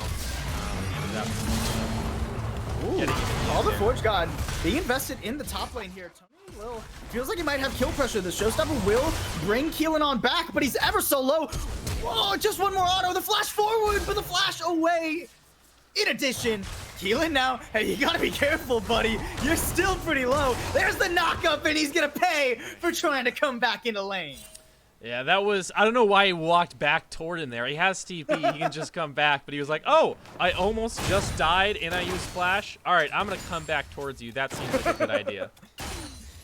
Well, he'll learn that lesson the hard way here, Kiolis, and now that Ornn is gonna be able to get that full health. You know, Ornn doesn't really have to back very often, but when you can fill up on that health bar, on the mana, and that's just so efficient for the Ornn. He's gonna walk back to lane 2. Keelan and Tony Lil saving their teleports right now. This dragon's been sitting on the map for a while. Both Dragon and Rift Herald online. Neither team making hard movements to secure either one right now. No, I think that where we saw a swap last game, there doesn't exist a large power disparity between the champions right now. So making a swap and trying to make a big play on the map could be punished pretty hard. So it's better to just play it a little bit slower and safer, because you're not like in a situation where you're way more effective than other teams early on. Woodrich taking the negative end of a trade here. Already down to half health as he desperately tries to waddle away. He doesn't have flash. He will be able to escape, and Keelan's coming in to try and punish Wake for his aggression. Will force the flash out of the enemy mid laner, but we still got a 3v3 potential, as well as a 2v2 happening in the bot lane, but it's just trades happening toward bot. Blue has to try and get away. Tick is up here on the roam, lands the stun, the recall back from Blue, but he just gets collapsed on, and the second kill goes on to the support. Well, that was a really nice roam there from Tick. While the 2v2 was happening, he just roamed up while the Lucian stayed there at the bot side and caught the Echo on the rotation. No way he could get out there. Really nice play. Gets him the dragon for free. Very, very smart roam from Tick there. Hits all the kills all by him. And now we're sitting at about a 1k gold lead for the New England Stormwolves as we hit 9 minutes 45 seconds. We'll take another look at this trade in the bot lane and the mid lane all at the same time, honestly. Yeah, there was a really big CS difference in game number 1 between the mid and AD carry positions, right? Remember we had that like 70 CS difference, and there was like a 31 as well. That's not there this game. It's a little bit different, you know, in favor Hoodrich and Wish, but there's really not a big difference between the AD carry positions and mid lane positions here, right now at least. And that was where New England Storm Wolves really took over the game, whereas the other carriers were just so much stronger later on. Obviously, we're playing a different composition, but that advantage doesn't exist there, so they've got to get their advantage in fighting. Imperial Knights fighting back, though. Uninstall will be forced to use that Aegis very early, and Teleport's coming in. This is going to be a full 5v5. Call the Forge Judge blocked by Handholder, who was positioned correctly. Grand Skyfall comes in, and the Cosmic Radiance comes down, lands onto everyone.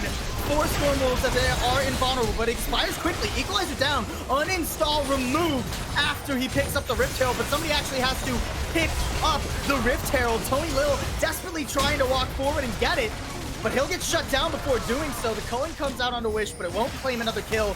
Wake solo will get finished off by Hoodwitch, but Hoodwitch actually maybe overextends. The Ignite comes down from Tick. He will lose his life for it, and he won't claim the mid lane, so Imperial Knights come out on top of that one. Oh, Keelan, please. Oh, okay, yeah. He's good. Playing with He's fine. fire there. But that was a great example of how impactful team fight ultimates can be, because everyone has such a good one. And there was a really nice Taric ultimate to deny the bullet time, but they weren't able to actually get anything off the back of it, right? They just absorbed a bunch of damage, but never turned the fight around. And that was why the Storm Wolves actually couldn't really win that fight, is they used the Taric ultimate and just kind of stood there. They never didn't re-engage back on the enemy team there and go for the dive onto the back line. Wish just stood in the back of the Baron, Rift Herald pit, whatever you want to call it, and they didn't really getting off that, just lost the fight completely. And then the Equalizer came down at the end of the fight, and really good of the side of Imperial Knights Black to hold that Equalizer, hold certain abilities, because they just dumped all their ultimates at the same time, while Taric, the Cosmic Radiance comes down, and they don't do anything. So holding your ultimates there was the right decision, and it really worked out well for them in that fight. And you were talking about the Cosmic Radiance timing as such an important method to either win or lose a team fight for Storm Wolves. And yeah, Tick, he might have gotten those first 2 kills in the game, but it's more important that he actually times his team fight winning ultimate correctly and lands these stuns. Also, don't get caught out here, Tick. You gotta play a little bit careful. There's 4 members potentially on the bot side of the map right now. The bot lane of Storm Wolves may be getting a little cheeky here. If they're not careful, they're gonna get collapsed on, but they do get the flash out of Wish. So still, ultimately, pretty good trade for them. Yeah, doing a good job there. And you're right, Tick's ultimate it was good, but not good enough, I think, in that situation. And the team didn't really play around that well. We get a bit of a fight in the top side. Yeah, Call of Forge God coming down. It whips onto Keelan, who flashes away from it. Flash coming out from Tony, who will barely get out of the Haymaker in time to avoid getting solo kill. Play mid lane here as well, but a good flash away from it. Yeah, Hoodwitch easily respecting that one. He knows level 6 coming forward, the pull coming back. Doesn't want to be anywhere near that Pantheon stun from uninstall, but Blue actually taking an aggressive trade. Hoodwitch is going to have the earlier track onto the enemy jungler and uninstall. There's not much he can do. The Aegis will only delay his death. But it's just action all across the board here. You just don't get to talk POS. Now we have a 2v2 in the bot lane. Cosmic Radiance enabling pretty even trade. The Glacial Fissure will catch on to win. Has to flash, or no, not flash. He dashes and heals. The Equalizer, though, coming down from Hoodwitch will tick down, and Tick also eliminated. Will be a bit of an overextension from Blue, so now 3 kills onto the enemy support, but honestly, still a very good trade up for the Imperial Knights. And there are so many cooldowns blown in the last like 30 seconds of the game, so many flashes and ultimates used. In the end, it gets like a couple kills, but really no turrets are falling. The objectives aren't coming through after the team fight wins for either side. So that's kind of big, right? Getting a gold advantage is nice, but it's not that crazy big right now. 2,000 for Imperial Knights Black, but they haven't converted their team fight wins or their skirmish wins into objectives right now, which it's only 13 minutes in, but they still need to eventually get something. Otherwise, these team fight wins, these general fight wins just don't mean as much as they really should. Well, we got a 2k gold lead for the Imperial Knights, much like last game when we hit 15 minutes. But the key difference is that there's not a crazy farm differential for the mid laner and the 80 carry. Uninstall, you gotta be more careful, man. Sure, the charge comes in. Showstoppers, Keelan actually invests into a 1v3.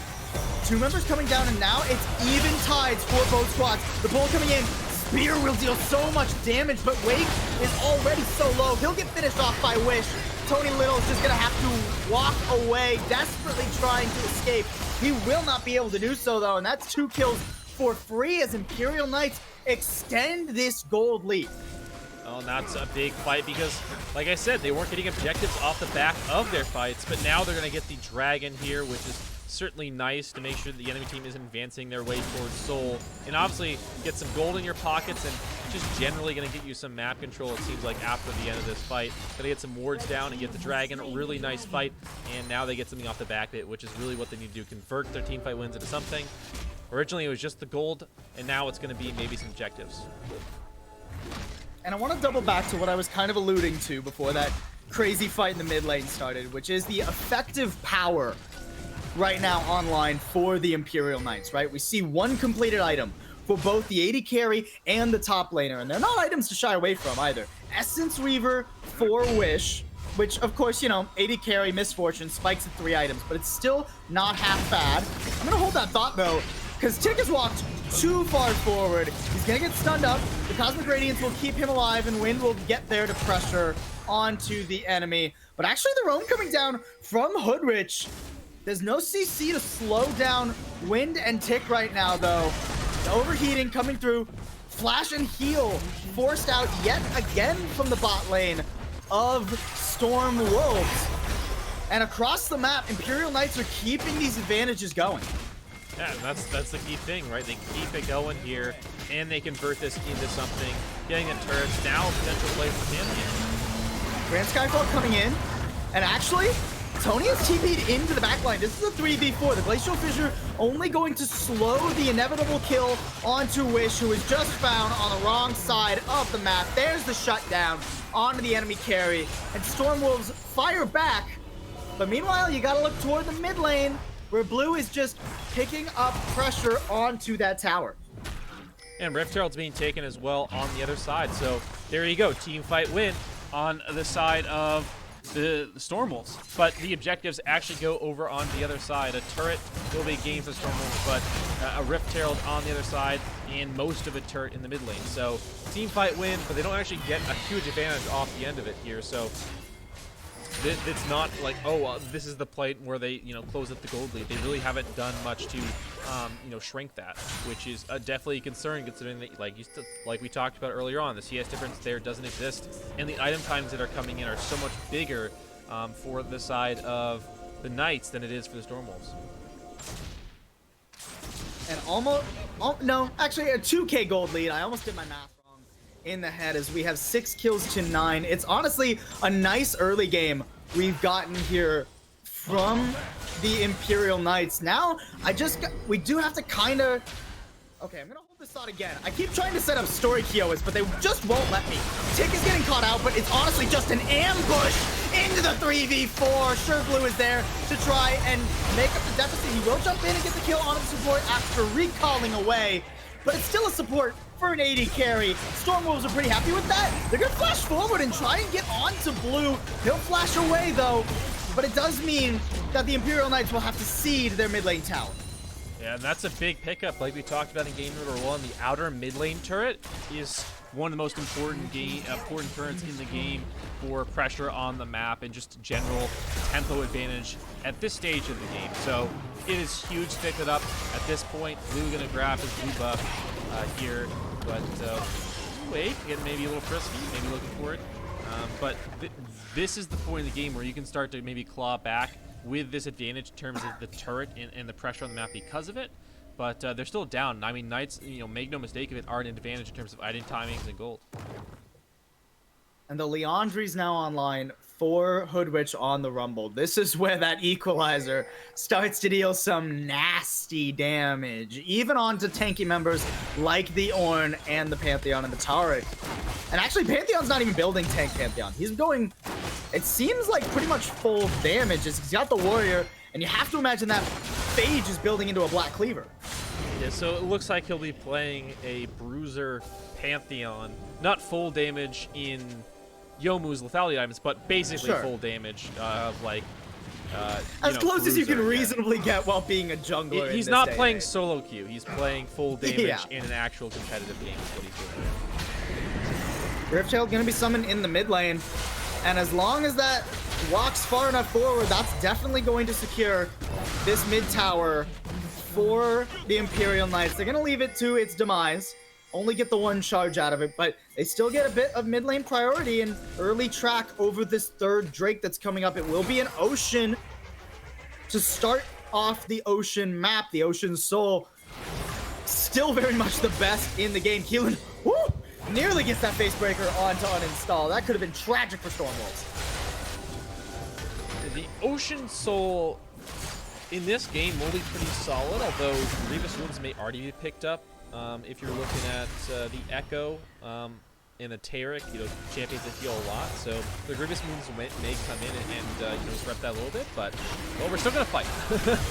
Wake actually split off from the rest of his team right now, and Blue's just taking the 1v1. The stun will land on Wake 2. The War of the Dragon has been started, but the rest of the Imperial Knights just going forward. Keelan's showstopper on to Tick. It was perfectly placed, but the Cosmic Radiance keeps most everyone alive, only momentarily. It's still all Imperial Knights right now. There was a chance for Stormwolves, but just not enough. They're gonna lose 3 members and this Ocean Drake. Yeah, and this Imperial Knights side looks to be in a massive advantage now. The gold lead isn't crazy big, but they've got such a big advantage in items in that fight, and the ultimate from Taric is so impactful, but as soon as it's gone, it's just like, all right, well, Imperial Knights take over the fight every single time. Really concerning. Looks like they're going to peel off a Baron. They don't feel like they can finish it, but Imperial Knights do have a large advantage here, and unlike game number 1, we don't have that scaling. Pollution isn't a crazy good late game,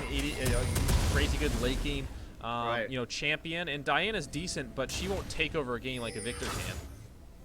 Or like a Rumble can, as Hoodrich has now gone up to 5-0-5. He just finished his Leandri's a few minutes ago, but now he's already got the Morella Nomicon to add to all of that damage. The Grievous Wounds coming down, not necessarily the most impactful. There's not a ton of healing for Stormwolves, but just the sheer damage he's going to be outputting as he's hit 2 items, and so has Wish. This is going to start to get nasty. Tony Little's going to find this out the hard way. Handholder is here just to ensure that this kill could come through, but actually a Grand Skyfall going to dissuade Imperial Knights. Uninstall, he takes nasty ticking damage, and Blue is here to clean up the kill. Tony Little has to dash out of that one, and he is just gonna get completely collapsed upon as Imperial Knights are now unimpeded, getting kills across the map. They can look toward this Baron with ease. It seems like now the call for Baron definitely makes sense here. Should be able to burn it down for sure. Lucia's actually pushing mid lane right now, which will cause a little bit of a panic perhaps for the Knights if he can pressure that, but Set's going back, should be able to stop him, and there's no real wave there for him. He's got to wait for the next one, so shouldn't really result in anything. And they are over until the Knights certainly look like they are poised to take game number 2 and bring them to a game number 3. I think that it's very tough to come back from this one. And the Taric ultimate, which I think so much relied on all the time, has really not been impactful enough in these team fights. It's done a lot, but just not enough. And the rest of the team has been able to get in there with a crazy wombo combo with Ornn, right? Or Ornn and the Diana is what I'm trying to say. They haven't really gotten, Call of the Forge got into Diana coming in backline and blowing a bunch of people up. That hasn't really happened in team fights. I think that's what they need in those 5v5 settings. The setup has definitely been lacking in game number 2 for Stormwolves in a lot of these fights. Last time around, they had the advantage of, like we said, that scaling to where when it got to the late game, they could just shove the Ornn out in front of their entire team and say, all right, you tank all the damage. We'll have Xayah and Victor in the back line just front-to-back team fighting. But this time around, Imperial Knights aren't giving them space to breathe. It's not about these giant 5v5 team fights so much. They're just rotating better, quicker, and smarter than the Stormwolves are right now all across the map. Yeah, that is the problem for sure, has been the setup to the fights and the rotation to the fights. The setup's just been way better for the Imperial Knights. And now with the item and gold advantage they have, it seems like they just don't have the damage in the team fight, even if they get the ideal setup. For the Stormwolves, I'm trying to say.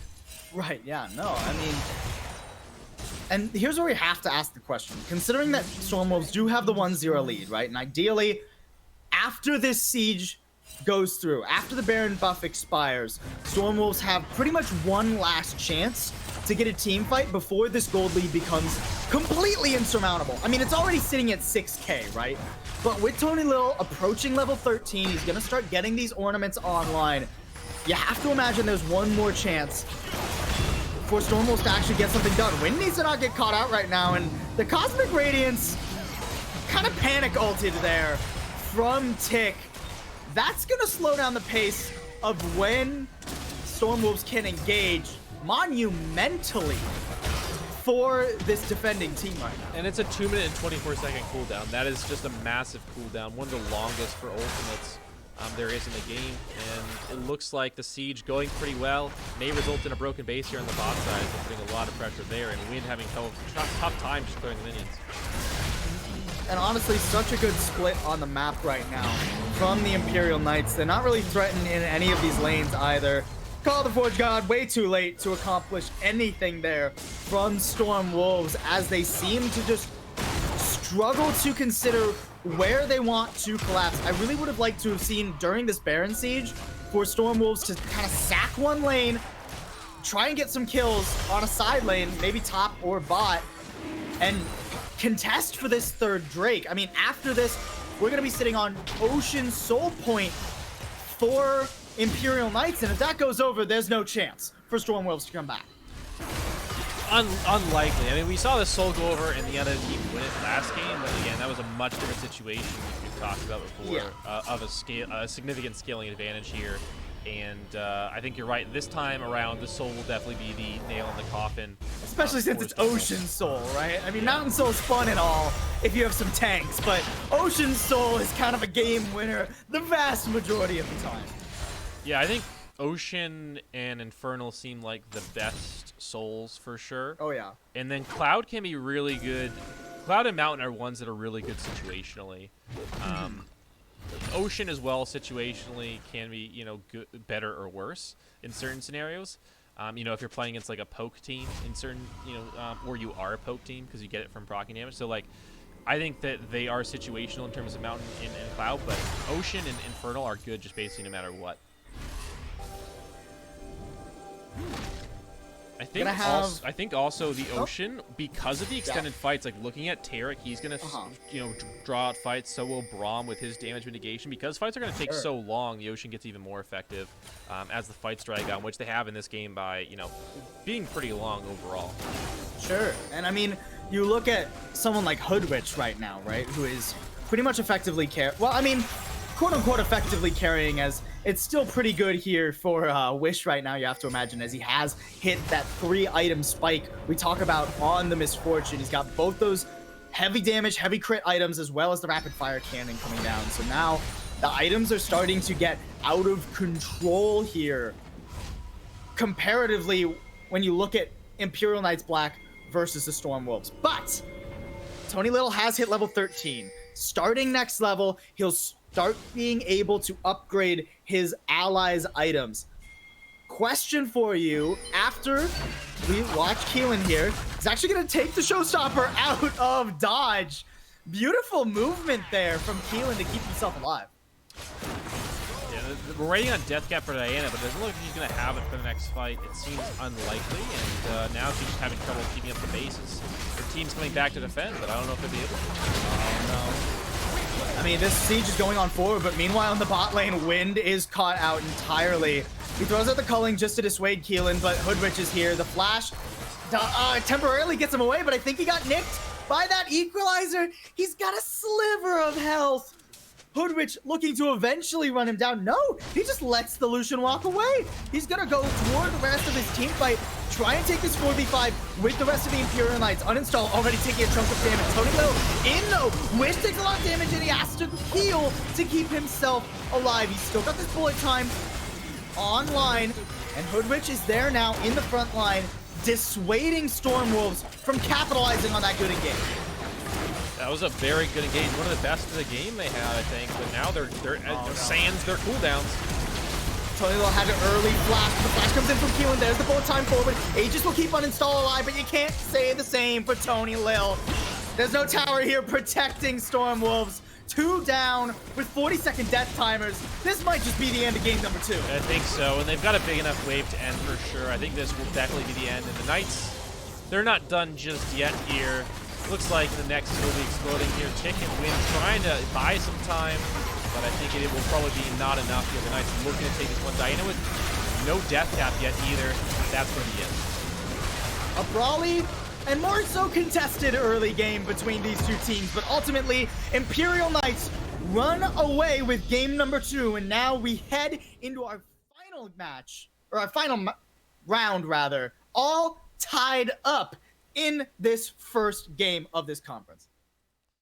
Yeah, this was a bit of a surprising game number 2 to me, because Imperial Knights, they looked super dominant at the beginning of game number 1, and it was like, well, it looks like they'll just take it. But then we obviously saw the turnaround in game number 1, where we had, you know, the scaling team just kind of show up at the end with the New England Stormwolves just being like, all right, well, we're going to play now and kill you because our champions have come online. And so it was like, well, maybe their early game dominance just came down to, well, they had better champions at the time of the game. Doesn't seem like it. It seems like they just kind of fell off, and they never really were able to end the game before that, you know, the timer expired, which we kind of were talking about. And now that they're in a situation where they're more even and they're not really playing against a timer like they did in game number 1, it feels like, well, they actually are very good at the early game and obviously the other parts of the game as well when they're not significantly behind in terms of champion picks. And if we look at the draft for this game, right, I feel like it was 2 steps forward for Imperial Knights and kind of 1 step back for the Stormwolves, as I'm a little bit surprised that they didn't lean into that scaling twice in a row, right? You won game number 1 with it. You weren't really forced off of it in this draft whatsoever, right? I mean, you still got the Ornn early. They chose the Lucian pick, despite the fact that they knew it wouldn't scale as well. And I feel like it was the wrong direction to take this draft. I would have liked to see them just stick to more of those picks that we saw in game number 1 if they wanted to keep this second game contested, and that just didn't happen. Yeah, I think it was confusing for sure for them to draft like this. It was like, if it ain't broke, don't fix it. And it wasn't broken, and they fixed it. So I don't know what they were doing really with that one, but you know, the theory behind the team comp makes some sense. It looks like they are trying to dive into the backline and try and force, you know, it on the enemy team. But really, they never actually executed that game plan in game. We talked about the Taric Ultimates were decent, but they never really like followed up on them, and the Taric Ultimates were not timed perfectly, so that they wasn't able to make up for their lack of coordination on the rest of the team. And it was like, well, the Ornn goes in, but no one really follows up, or you know, someone else goes in, but no one follows up. And I think that was the big problem for them this game, was that they never really coordinated to actually execute the dive comp, which was different than what they did in game number 1, and that worked. So why change it? Well, they changed it, and they couldn't execute the change. So definitely a confusing draft for sure in this one. A lot of question marks coming out of game number 2 for the New England Stormwolves, but all of those questions more or less wiped away for the Imperial Knights. They'll take game number 2 and force a third game in this first match here in the second night of the week at the Sugar Free Esports League. We're going to be back with that third game in just a minute, so don't go anywhere.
fear if death finds you this day.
Welcome back, ladies and gentlemen. Here, game number 3. New England Storm Wolves 1. Imperial Knights Black 1 as well.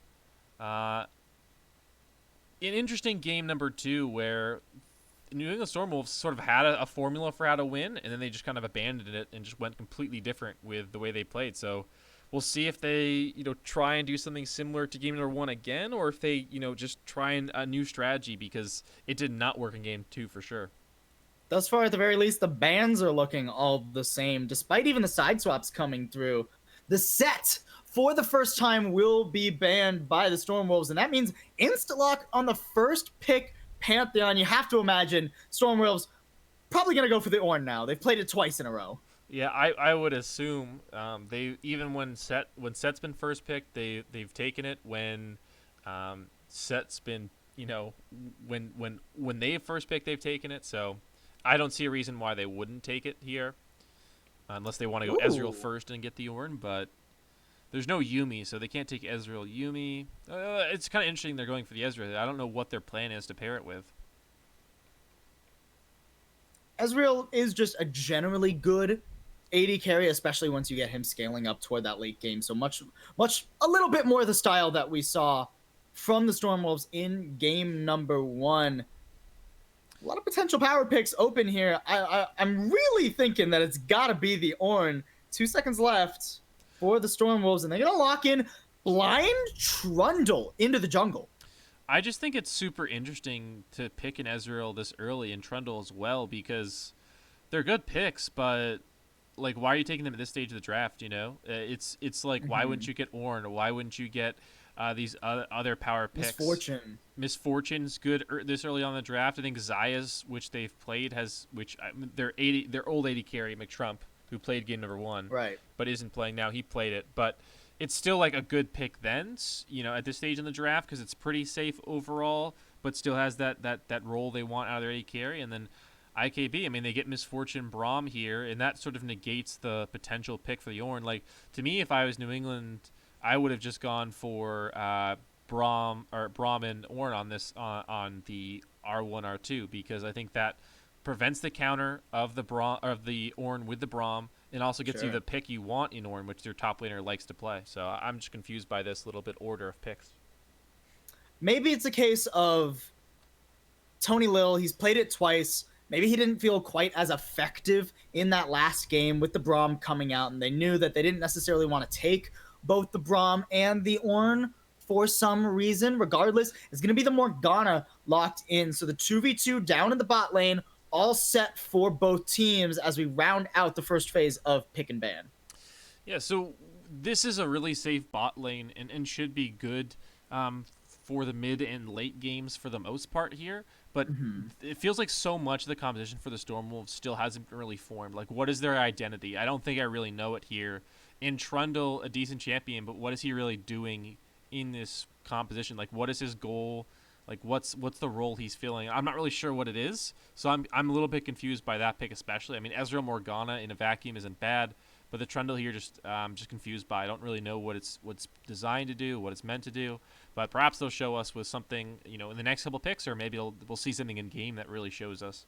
I'm at least liking the bans in this second phase from the New England Stormwolves. The Taliyah band off because the Pantheon Taliyah makes for a nasty 2v2 around the mid lane and the jungle. And the Rumble also gone, which was a monstrous pick for Hoodwitch last time around. Now the question for Stormwolves, where are they locking in? A Cho'Gath picked up here for the Stormwolves. I think I maybe figured it out. I maybe figured this out. All right, so hear me out, Kiowas. I think it's comfort picks. I think the Stormwolves players are just on champions that they personally themselves like. They want to fall back to their roots maybe a bit here. It could be that for sure. I mean, the Cho'Gath can get exploited in the lane, but he still is a very good champion, and this will be a very good front line, which I think the Stormwolves didn't really have in game number 2 in terms of, like, we have 2 tanks that are just going to sit in the front line. They didn't have that like they had in game number 1 in the sort of front-to-back team fight, which they were relying on. So maybe they are falling back on a comfort as well as more of a comfort composition. So that makes sense, but if you don't have a cohesive composition, it really doesn't it doesn't matter how comfortable you are in a champion if you can't win a 5v5 because champions don't work well together. But a Galio here, which don't see too often. Speaking of 5v5s, though, that Galio alongside the Pantheon, those are some beautiful global ults that can set up full team fights out of nowhere. We saw Imperial Knights, they like to roam around the map, get these skirmishes with number advantages, advantages in their player numbers, in game number 2, and that's what got them such a monstrous lead. They're definitely leaning toward that style again. Is that actually locked in? Did that actually just get locked in? Okay. They're saying so it's Kassadin. It's Kassadin. Okay, so wrong, misclick there. Thankfully, it is not the Teemo. So it is going to be the Kassadin picked up, sent into the mid lane. This has been a pick that's kind of been creeping in to the meta. We've seen it a lot over in the LPL, especially. Yeah, this is a nice troll by them. I like the effort to make us think that they're actually playing Teemo and they're just forfeiting. But yeah, we're gonna see a cast, and so it does seem like we're gonna get a much more similar composition to game number 1, which Stormwolves seem to look much better on here. So I definitely like where they're going here. But IKB, I think they're back to the strengths they had in game number 2. I think that they sort of figured out the composition they want to play. It looks good for them here. So I think this game might feel like a more competitive in terms of overall draft. Because game number 1, it was just an outscale. Game number 2, it felt like just a complete steamroll. So maybe now that we're sort of back to the middle again, we can maybe have a more competitive game as opposed to the steamroll that was game number 2, it felt like.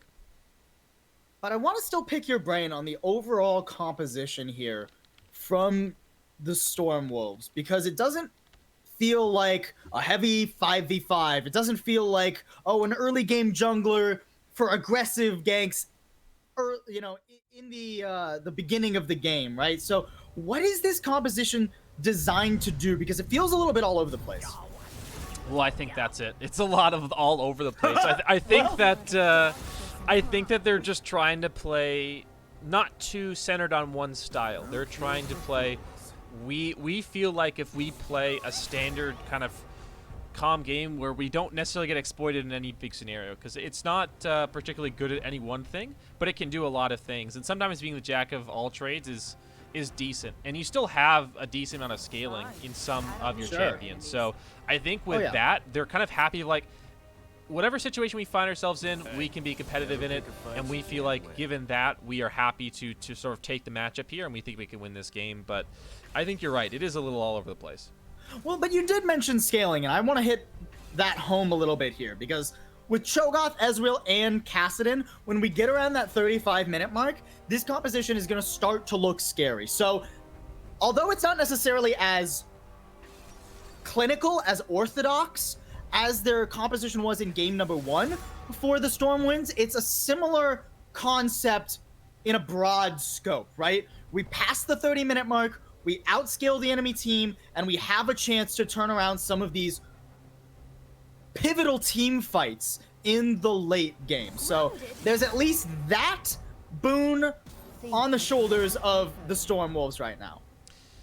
I think you are right, for sure. They do have that scaling, and painting in broad strokes, they are very much doing that. Like, they're taking like a 2-inch brush and just painting with that, like it works, it gets the job done, and it'll still look nice at the end of the game. It's maybe not as clinical, as precise as painting in fine detail, but it gets the job done, and that's really all that matters here. They'll eventually be so powerful they can just paint over anything they want to, right? You put a big tree in the middle of your painting, it doesn't matter. It's still going to look nice. And, well, you're right. It's not as clinical. It doesn't make as much sense from, like, a visual point of view or, like, a theoretical point of view. It's still like, oh, well, they are scaling, and they're going to be good at that later stage of the game. And we all know level 16 Kassadin is a 1v9 machine if he's got the items. And Cho'Gath scales very well. Trundle will be able to take away at least one champion, probably the Galio, or when especially if he's going Aftershock and procs that. But he can take away someone. And the Morgana keeping the Kassadin, if he dives in safe, or the Ezreal. So I think it works, but it's not super precise. But I think that is kind of the best way to put it. It works, and it'll scale well. And on the other side, Imperial Knights, I think they play to their strengths, but the Pantheon can fall off, and the Misfortune's good, but she's maybe not going to be able to stand up to the late game power of a Cho'Gath being able to just put a Rupture beneath her when she's standing still.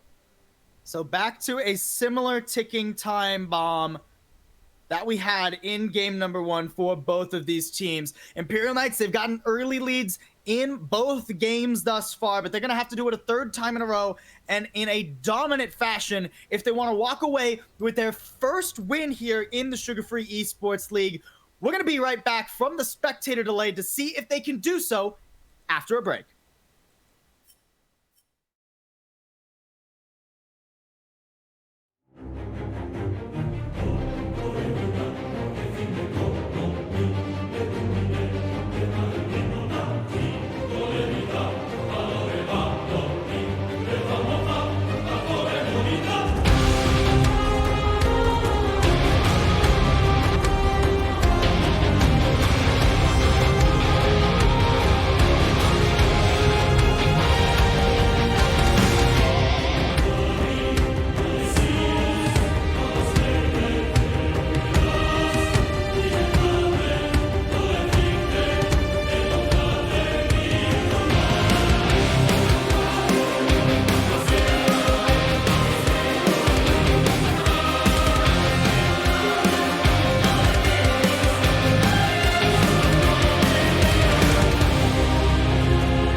And welcome back, everyone. Game number 3. And we've got Imperial Knights with 1 game. The Storm Wolves with 1 game, and it looks like the first time we'll have an invade, which we didn't have last night, and we haven't had any invades so far. So we've gone, what, 5 games without them, and now in our 6th game, we're finally going to get one level 1. We'll see if it does anything, but the Cho'Gath will spot it out. And he will easily walk away from that one, warding to make sure that his team has all of the necessary information. It will get picked up by that scrying lens, so 10 gold advantage immediately. That's so important now, is that it means nothing. It means less than nothing. Well, they've got a good vision score now. Everyone's got 1 on their vision score, so... or is that... Oh, no, that's the ward place. So just vision score 1. Yeah. I thought everyone got credit for it, but no. Everyone No. killed it.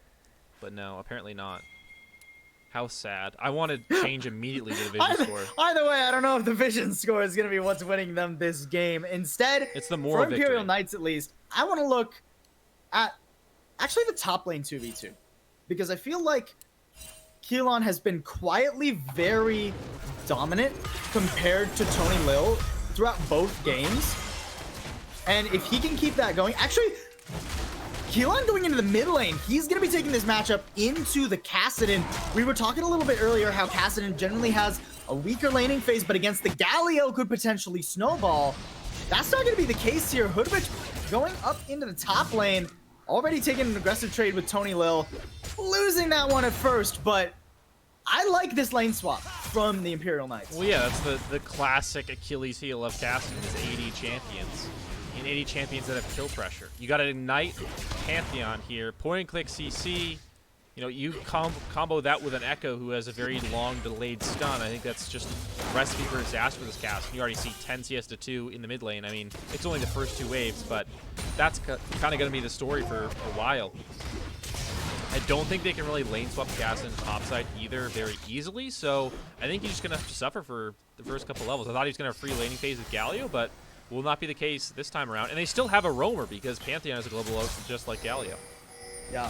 Well, and Galio can come down to the mid lane and more has teleport too, so can still participate in these dragon fights if necessary. That being said, Hoodwitch, even though he's not going to have a rough time against the Kassadin, he's still not having a lot of fun against the Cho'Gath. But uninstall, actually getting jumped on here. Keelan will flash to try and get the stun onto the enemy Trundle. The roam comes over from Wake, who does get that tracking down, but uninstall still forced away. Wake still taking the worst end of that trade too. Yeah, that's a flash down on the Trundle. He's going to be very scared now walking into his own jungle. And having this such a weak mid lane here with the Kassadin is posing real problems with the Cho'Gath. Oh, Tony Lil's roamed down from the top lane. Keelan doesn't have his flash anymore. Remember, he tried to get that first blood onto uninstall, but instead, he'll give it away to Wake OG. And that's huge. They get the Kassadin the kill. A huge roam there from Tony. Probably single-handedly saving the lane for the Kassadin. I mean, that's such a huge difference. Now the Kassadin's going to go back, be able to get, probably if he wants to go for the tier, he can get that early on, or maybe just some, armor if he really wants to be very safe. So this is a really good situation now for the side of Stormwolves, who, they just lost Bash in their jungle. They just lost that 2v2 and have such a weak mid lane. But that's, that has been solved thanks to Tony Lil. Oh, and now uninstall. He's up here looking for this gank onto Hoodwitch. Finally, uninstall is coming online in the early game. The taunt will delay this, and Blue is here on the back end. Flash away as the jungler for Imperial Knights comes in, picks up 1, gets on to 2. What a beautiful counter gank from Blue. And that was a massive 2-man stun from the Echo. What a brilliant play by him. Well, we just were praising how good the Stormwolves were for getting a play on the mid lane. Well, Echo comes back and just makes that that completely flipped on its head now. Sure, they don't get the kills onto the Pantheon to try and force a better matchup for him in the mid lane, get him ahead, but this is still a really good situation. Yeah, the level difference up here is insane because of that early roam from Tony. It's 2-level advantage for the Galio of all things. Now he can back as he's crashing that wave into the top tower. Things are starting to look pretty good here for the Imperial Knights. This certainly is a much better situation than they were just a moment ago. The roam was worth it when it was just right a 1-0 first blood lead, but now that they lost that play topside and you have that 2-level lead, or what is it, one of it, like 1 3/4 or whatever it is, effectively. Pretty close. they are in such a better position. And this Caston, he got a Ruby Crystal boots. He's not doing anything here. That'll certainly help him in the 1v1, and he'll probably be able to survive more easily now. But he's not really going to be able to like do anything on the map for a while. Even if he gets level 6, like he's not doing anything just yet. So if the Imperial Knights continue to push the advantage, then again, like game number 1, they can just negate this Caston for a long time. But again, the clock is on, right? It started, and now you know, how much time there is on it, we don't exactly know, but it's certainly ticking down. Hoodwitch Bandit has hit the level 6 mark first in the map, but it's just a solo onto the Drake there from Uninstall. But the second Hoodwitch sees that Uninstall is on the bot half of the map, he knows he can take this 1v1. He's got the item advantage, the level advantage, everything going right. He'll take actually a pretty nasty trade there from Tony Little, but still getting the better end of it ultimately. Yeah, in this Cho'Gath not having level 6 yet means that there's no chance for the solo kill, so good trade. But if he does get level 6, you gotta be worried about Cho'Gath. Grand Skyfall coming in. The Black Shield will prevent any ultimate. There's no magic damage to remove that from the Morgana. Tick still has to flash, and the heal is invested from Wind too, but the gank doesn't amount to a kill. Still decent. They got you know, 2 summoner spells for an ignite and an ultimate. Not bad, but you would like more off the Pantheon ultimates here. Blue, you gotta be a little bit careful there, buddy. That's a level 6 Cho'Gath. You don't even have your ultimate yet, and Uninstall roaming up toward the top side of the map too. Yeah, Cho'Gath That already being used said, the Tony feast. Little is still gonna back up. Cho'Gath already used the feast on the minions. Pretty commonly, as soon as a Cho'Gath hits level 6, if he's not expecting to fight, he'll just feast on the minion to try and get the stacks going as quickly as possible. Fair enough. So perhaps Echo is reading that and saying he can't kill me and trying to get something down, but he can't kill the Cho'Gath either, so kind of had an impasse. He does manage to keep that that wave from crashing into the tower, realistically speaking, so Hoodwitch can come back up and fully claim that, clear out one wave, instantly back again to just try and get some more items as we check in, and it's pretty much even across the board here. You can see that kill advantage coming in for about a 700 gold lead, but honestly, relatively even at this point in the game. Yeah, especially considering the Pantheon Caston matchup, the First Blood's still helping out there. And now that we have the Rift Herald spawning, we have kind of an interesting situation which we haven't had in the past with the Cho'Gath being up at the top side. Because of the feast, it becomes really risky to try and just start a Rift Herald in his face. If he sees you, even if it's a 2v1, he can get in there and feast it and potentially, you know, smite steal it, even if the jungler's, you know, across the map here. So with that in mind, if the jungler is there as well, you know, you basically have no chance at outspiting them. So if we see another potential big play around the Rift Herald, it should favor the, you know, the Wolves most of the time. The lane swap does come in, but Hoodwitch actually has to be kind of careful. He will get rooted up there, trying to get the taunt so that he can get away. His flash isn't quite back online. The ignite goes on, and now it's kind of a question of how long can he stall. Thankfully for Hoodwitch, meanwhile, because he's lane swapped down into that kill, it's still a favorable matchup towards this Rift Herald, so ultimately, it's a trade across the map. Oh no, Keelan, you don't want to go into that. There's a big Cho'Gath right there who will eat you. The flash has to be committed from Keelan there. He will dodge out of the knockup and keep himself alive, but a little bit risky in the mid lane. Yeah, certainly was a bit close, but now the Rift Herald's taken topside, but that still should mean a bunch of turret plating's bot side because the rotation and the kill onto the Galio. So Wind and Tick will get some gold in their pockets, but the Rift Herald could be really impactful. Echo's got that in him right now, so they haven't made the move up topside to drop it, and they haven't done, you know, haven't really decided where they're going to go with it just yet. We're waiting for an opportunity. Yeah, Blue kind of just hovering around the mid lane right now, maybe trying to look for a gank onto Wake, but that's a level 6 or a level 8 at this point, Cassid. And the point is he has his ultimate, so he's pretty difficult to pin down at this point in the game. And meanwhile, you've still got this weak side Galio down in the bot lane, just desperately trying to keep turret plates away from Wind on this Ezreal. If he can just hold on though, then the Rift Herald can potentially outweigh any advantage that is gained in the bot side, even with the kill and the plating. So he just needs to hold the turret for as long as possible. It looks like they've pulled the plug on the lane swap and brought their Edge carry back down, making it play actually. The Grand Skyfall comes in, but once again the Black Shield will deny the stun from Keelan. So Tick will just walk away. The bullet time invested, a lot used there, considering that the Dragon is up in 30 seconds. And you have to imagine both these teams are going to want to make a play for it. Yeah, most likely. I don't see any reason why they wouldn't, to be honest. You have the, potential Soul Wing Edition. We don't know what it is yet, but if you can get a Soul, again, that extends your reach as the side of the Knights. And for the Wolves, they just have, a Wing Edition of being later on in the game. And if they get the Soul, it's basically all over from there. So both these sides, the Soul is very impactful, as it always is. But especially in this game, it can kind of determine whether or not the game is ended right then and there if the side of the Wolves gets it. You can already see both teams setting up for a 5v5. The Rift Herald will be dropped in the mid lane, and Wake has to kind of answer this one. Imperial Knights, they want to look for a fight very early. The charge into the taunt, uninstall, will get CC'd. He does have that aftershock keeping him tanky, but it's not nearly enough. The heroic entrance, unnecessary there from Hoodrich, and now you've got to look at Wake coming in on the back end of this fight. The Devour goes, or not Devour, but the Chop comes down onto Blue, so the jungler is gone, but an overinvestment from Tick. It's still very much favorable here for Imperial Knights as they claim the kills. Whoa, Handholder barely got that shield up in time.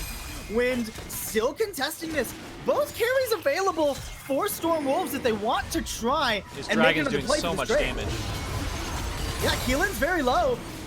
Has to back away. The Aegis will keep him alive for now. The True Shot Barrage not online, but the charge just comes in. Still 4 members for Imperial Knights, and they will be able to claim 2, but they lose 3. And what started out as a beautiful trade for them is ultimately going to lose them gold and priority over this Ocean. Well, the problem there is that they're eating Ezreal poke and the damage from the Dragon the entire time, and the Ocean Drake slows and deals so much damage. It's one of the highest damage Drakes in like in a certain amount of time. So this is really tricky now with the Feast. I think it's pretty much impossible to outsmite, but they don't have the Feast off cooldown right now. And thus, Blue is hovering over this pit. Stormwolves just want to wait until they know they have a solid numbers advantage. And now there's 3 members in the pit. The root lands onto Blue. He desperately tried to get in there, but the Beast will claim it, as you stated. And Blue gives away his life for nothing gained. Yeah, and that was a really big fight by the Ezreal that sort of resulted in them actually taking that Dragon. And they got a huge soul as well. I mean, the Infernal Soul we talked about being one of the best, I think, for sure. This is just a big swing in the game. I mean, if you get the Dragon there as the Knights, it gives you the potential to get the soul within an amount of time that still allows you to be like competitive in the game. But now, if you're going to get 4 Dragons in a row and get the soul, sure, it's 4 Infernal Dragons.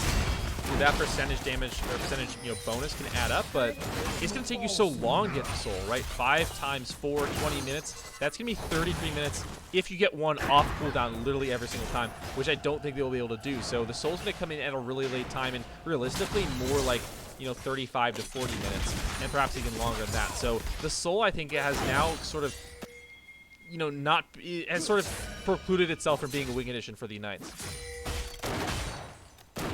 And speaking of win conditions, I want to call back to game number 1, because Imperial Knights ran away with that earlier game, but the problem they ran into, I'm going to hold that thought actually, is we get a potential dive down in the bot lane, but also a trade up in the top lane. No? Everybody just walking away? Okay, they baited me, Chaos. Everyone's they baited hitting me each other. entirely.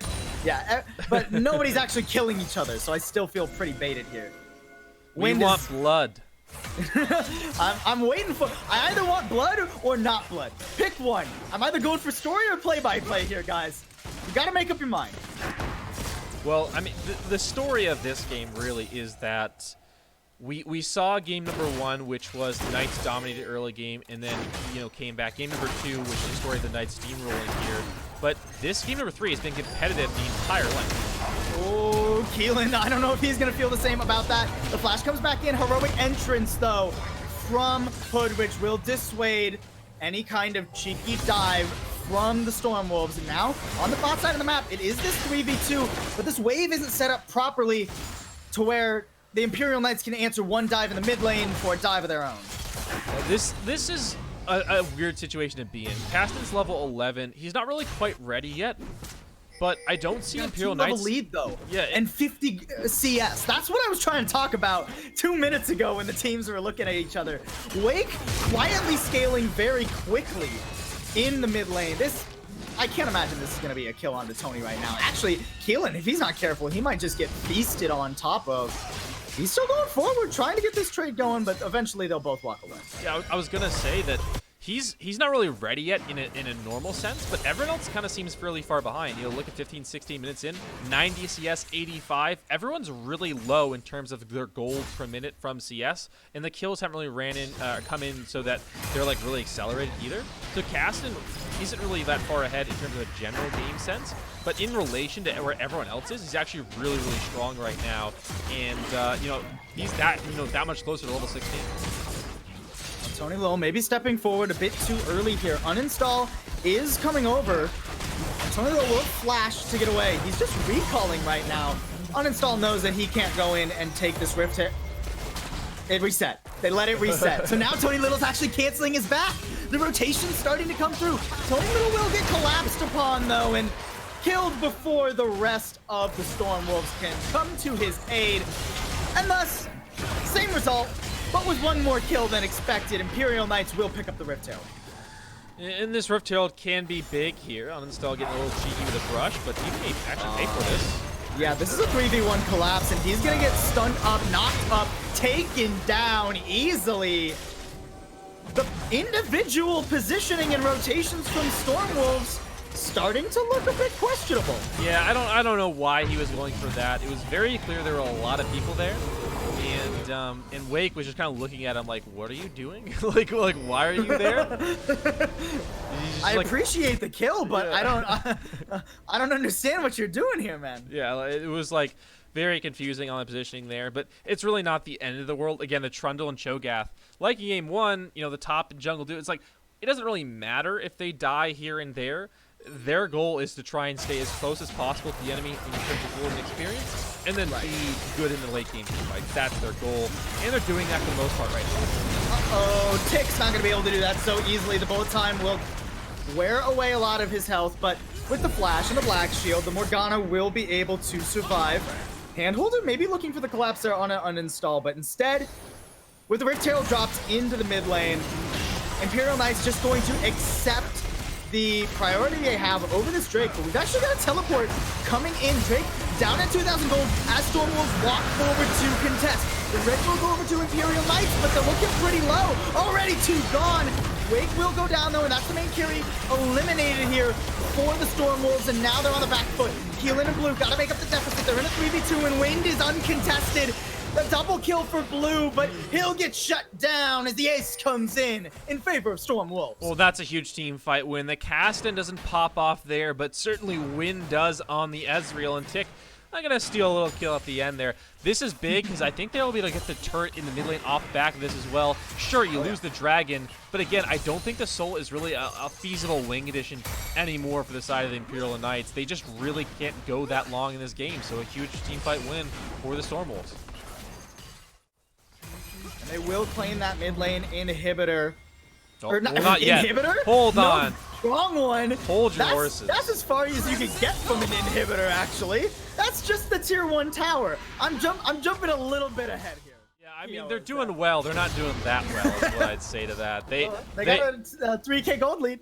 Yeah, the 3K gold lead, especially when you are the team that's scaling, is effectively more than that. You know, we talk about effective gold leads sometimes with item purchases and you having items in the bank, or gold in the bank rather, so that you haven't purchased the full item.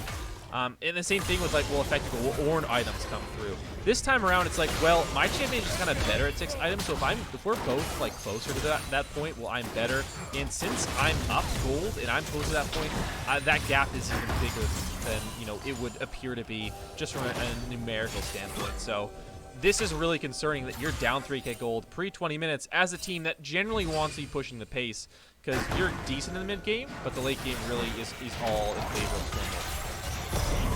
Misfortune with the bullet time will theoretically have a greater impact. The Black Shield actually not going to help uninstall. There's that bullet time, and it's going to wipe away uninstall, who gets caught out for the second time this game.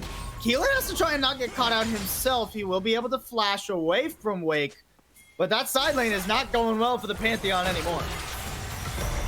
Oh, he gets stunned though.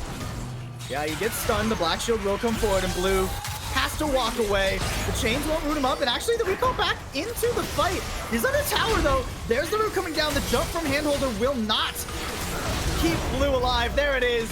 2 kills picked up on an overzealous dive from the Imperial Knights. Well, and that's a Triforce mana, Mira mana completed Ezreal. That's a ton of damage in 20 minutes. And now with the jungler gone, as well as just a straight 3v5 advantage, Stormwolves are turning toward this Baron at just 21 minutes. Now, it isn't Ezreal. It's not like a Xayah or an Aphelios, so the Baron take is a little bit slower, but I don't think that Imperial Knights can effectively contest this. It seems difficult. They don't have bullet time available either with the Pantheon. Grand Skyfall into the lines. He's going on to the stun, on to Wake. The Aegis will keep him alive momentarily, and the heroic entrance comes in too, but where's the damage? Where's the kills? You just throw your lives away, Imperial Knights, and the Baron is just taking a few seconds later now. Yeah, and this is a Baron at 21 minutes. Again, for the scaling team, this is a huge pickup, and I don't think that they even are really obligated to do anything big with it. If they just get a turret or two off the back of this and continue to scale up, I don't see how the Knights come back from that. And right now, this is just a terrible situation to be in. How do you come back as a team that's not really able to win team fights later on when you've just given up Baron at 21 minutes? I mean, it'd be bad if you're the team that's playing to scale and you lose the Baron at 21 minutes. Now you're the team that's actually trying to push the pace and you've lost it. That's probably even worse. I'm starting to get echoes of game number 1 here, Kiois. Now we've got but it's even more dominant, actually, for the Stormwolves this time around. They're sitting at an almost 7K gold lead at 22 minutes, as you said, as the scaling team. What? I need you to pump up the positivity though here. Where are the glimmers of hope for Imperial Knights Black? Because we've still got some time. The siege isn't phenomenal from New England Stormwolves, so where can we start seeing this deficit be made up? Well, I think maybe the in side lane pressure is actually quite good. Sure, the Caston's great in the side lane, but Cho'Gath really, I mean, he's decent at wave clear, but I think that you can probably catch him out with Pantheon and Galio ultimates. Those are some of the best pick ultimates you have because you can move across such a large portion of the map. And, you know, bullet time is a great ultimate if you can catch some people here. So I think the real thing is here, Imperial Knights need to capitalize on a positioning mistake or just try and catch someone out. But, oh my goodness. Blue. He actually steals the Drake, so good for him. And he'll get out with his ultimate too. So where the earlier steal maybe didn't work out so well for Blue, he will be able to at least get one under his belt. Well, and that's big too, because while the Infernal Soul isn't a wing edition, hold on, as we get a fight. Oh. Hoodrich going in. Keelan is here to stun up the Cassidon, but this is still a very scary Wake right now. He's just chasing down Hoodrich, who now realizes he may be overinvested. He will get eliminated, but Wake has to flash away to get out of this fight. He comes back in, though, with the jump, and the low health members of Imperial Knights are wiped off the map. Wish desperately trying to get one on to win, and the shutdown will come through. Wish just trying to run away from uninstall, but he'll get run down, and it's still the Stormwolves running away with this game. Well, and that's the Caston that we talk about in the late game here. Blue trying to make something happen. Can he find this kill? Nope. Gonna have to just ult back out, and they're losing top. Redemption coming through. There was no way he was going to be able to burst down the Morgana in time. The mid lane inhibitor tower is now gone, and top lane is under siege as well.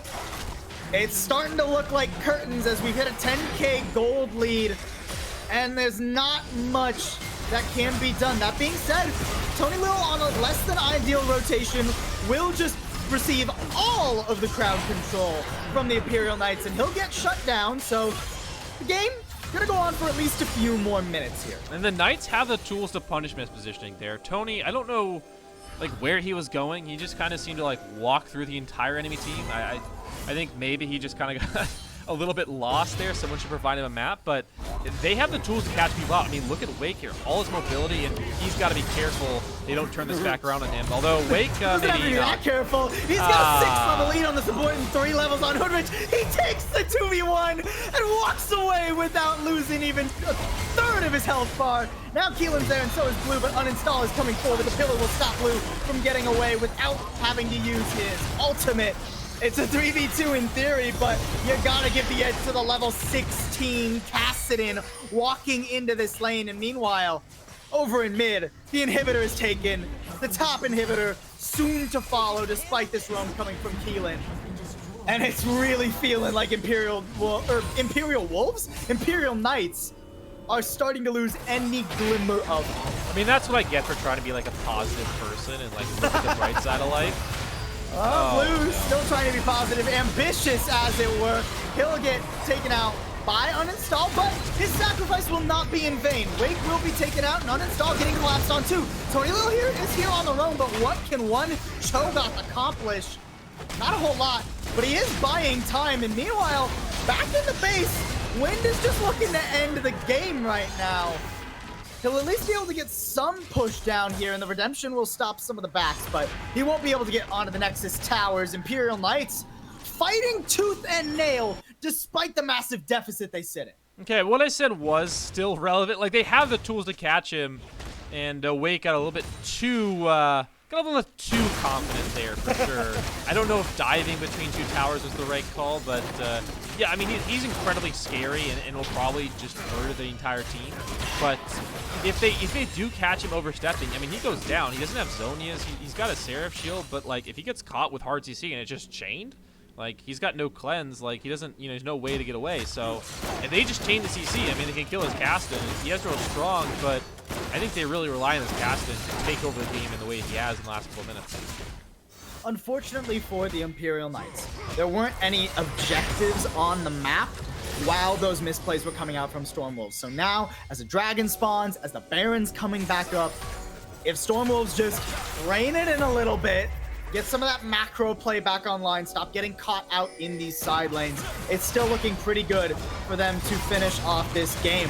Rich going forward, Wake is nowhere near. He does have to teleport in if he really wants to, but he's just going through that side lane while Tony Lil is just tanking all of this damage, and Wish is dealing, or Wind rather, is dealing out some of his own. Tony Lil will go down, and Tick will be able to survive. Meanwhile, this Kassadin is just shoving that side lane. The backs trying to come through here. Wind is going to attempt to stop these backs. He is Ezreal, but with the Glacial Fissure coming down onto him, he doesn't have his Arcane Shift. There goes the shutdown. Stormwolves, you got to play cleaner than this on the macro sense if you want to turn this game into a series win. Yeah, and they don't get the inhibitor there on the bottom side either. They just get the turret, so the team fight wins. Still meaningful, but here comes Wake. Wake on the back end, and this is all we needed. He misses the jump over. Blast Cone! An abysmal failure there, all things considered. Now Wake can walk in, jump in, easily get the clean up onto not only 1, but 2 as Keelan meets his grave. There's the triple kill for Wake. He's looking for the Quadra. We'll see if Tick steals it. He does! Wow, Tick. Wow, stealing away the man's Quadra. Oh, and this might be the end of the game, though. I think it's all over. Wake coming in. I think if he just joined, maybe this could have happened sooner. But they're going to get it done either way. The Stormwolves going to take this series 2-1 off the back of a 10-kill Kassadin. 7 kills on the Ezreal as well. Got to mention him, but the Kassadin eventually just too much. Not necessarily the cleanest game of League of Legends we've ever seen, Kiowas, but dominant nonetheless from the New England Stormwolves. They struggled in game number 2. They didn't play to their scaling advantages. I really feel like this is going to be a late game team you have to fear moving forward in this season of the Sugar Free League. Well, I think that was it too. They are a team that wants to play more towards the later stages. They want to play a bit slower, a bit more scaling oriented. I think that when they try to step out of their comfort zone and do something else, I like the idea. I like trying to do new things. But at a certain point, you shouldn't just go all out and just pick a completely different style. You need to sort of ease into it a little bit, ease a little bit. And they just kind of went too hard on it too fast. I think if they just sort of implement a few more changes in their team, instead of going full cast-in mode, you go more something in the middle. I think that'd be better. But I like the idea. Still, though, just go back to your bread and butter if you want to win, because once they go to their bread and butter, well, it always tastes good.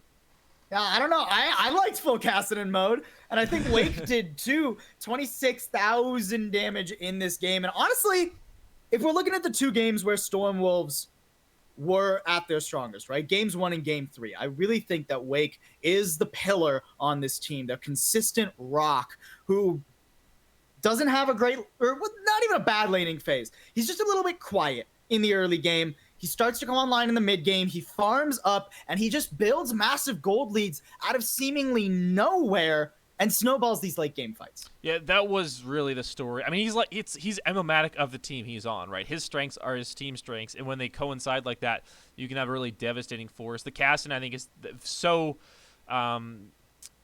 so much an example of what their strength as a team and how good they can be at their best. So I'm excited to see them again, and hopefully we get to see them at the end of the season and see how they've improved. Maybe they can play a different style by then, or maybe they just go back to what's always worked for them, and it'll be enough to find the victories they need. But certainly going to be a good team. And Imperial Knights, they came up against a good team themselves, and they look good. I thought that their mid game was really where it let them down. Their early game was solid, but that mid game was really where it let them down. They couldn't. They did everything needed, and then they couldn't finish it off.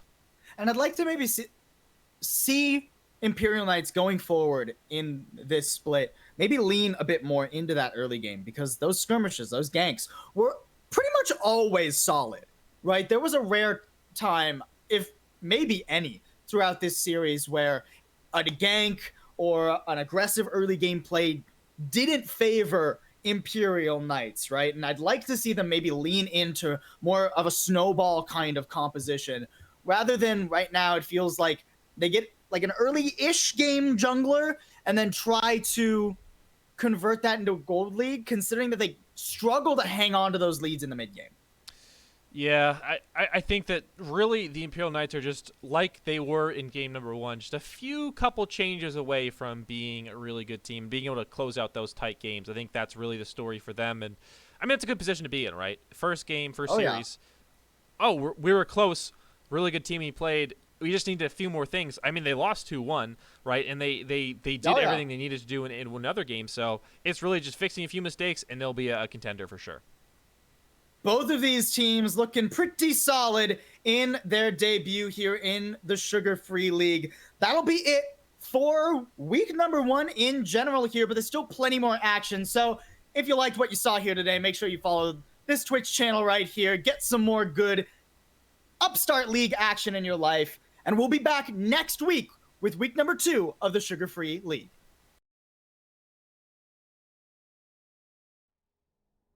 Wake can walk in, jump in, easily get the cleanup on there. Not only 1, but 2 as Keelan meets his grave. There's the triple kill for Wake. He's looking for the quadra. We'll see if Tick steals it. He does.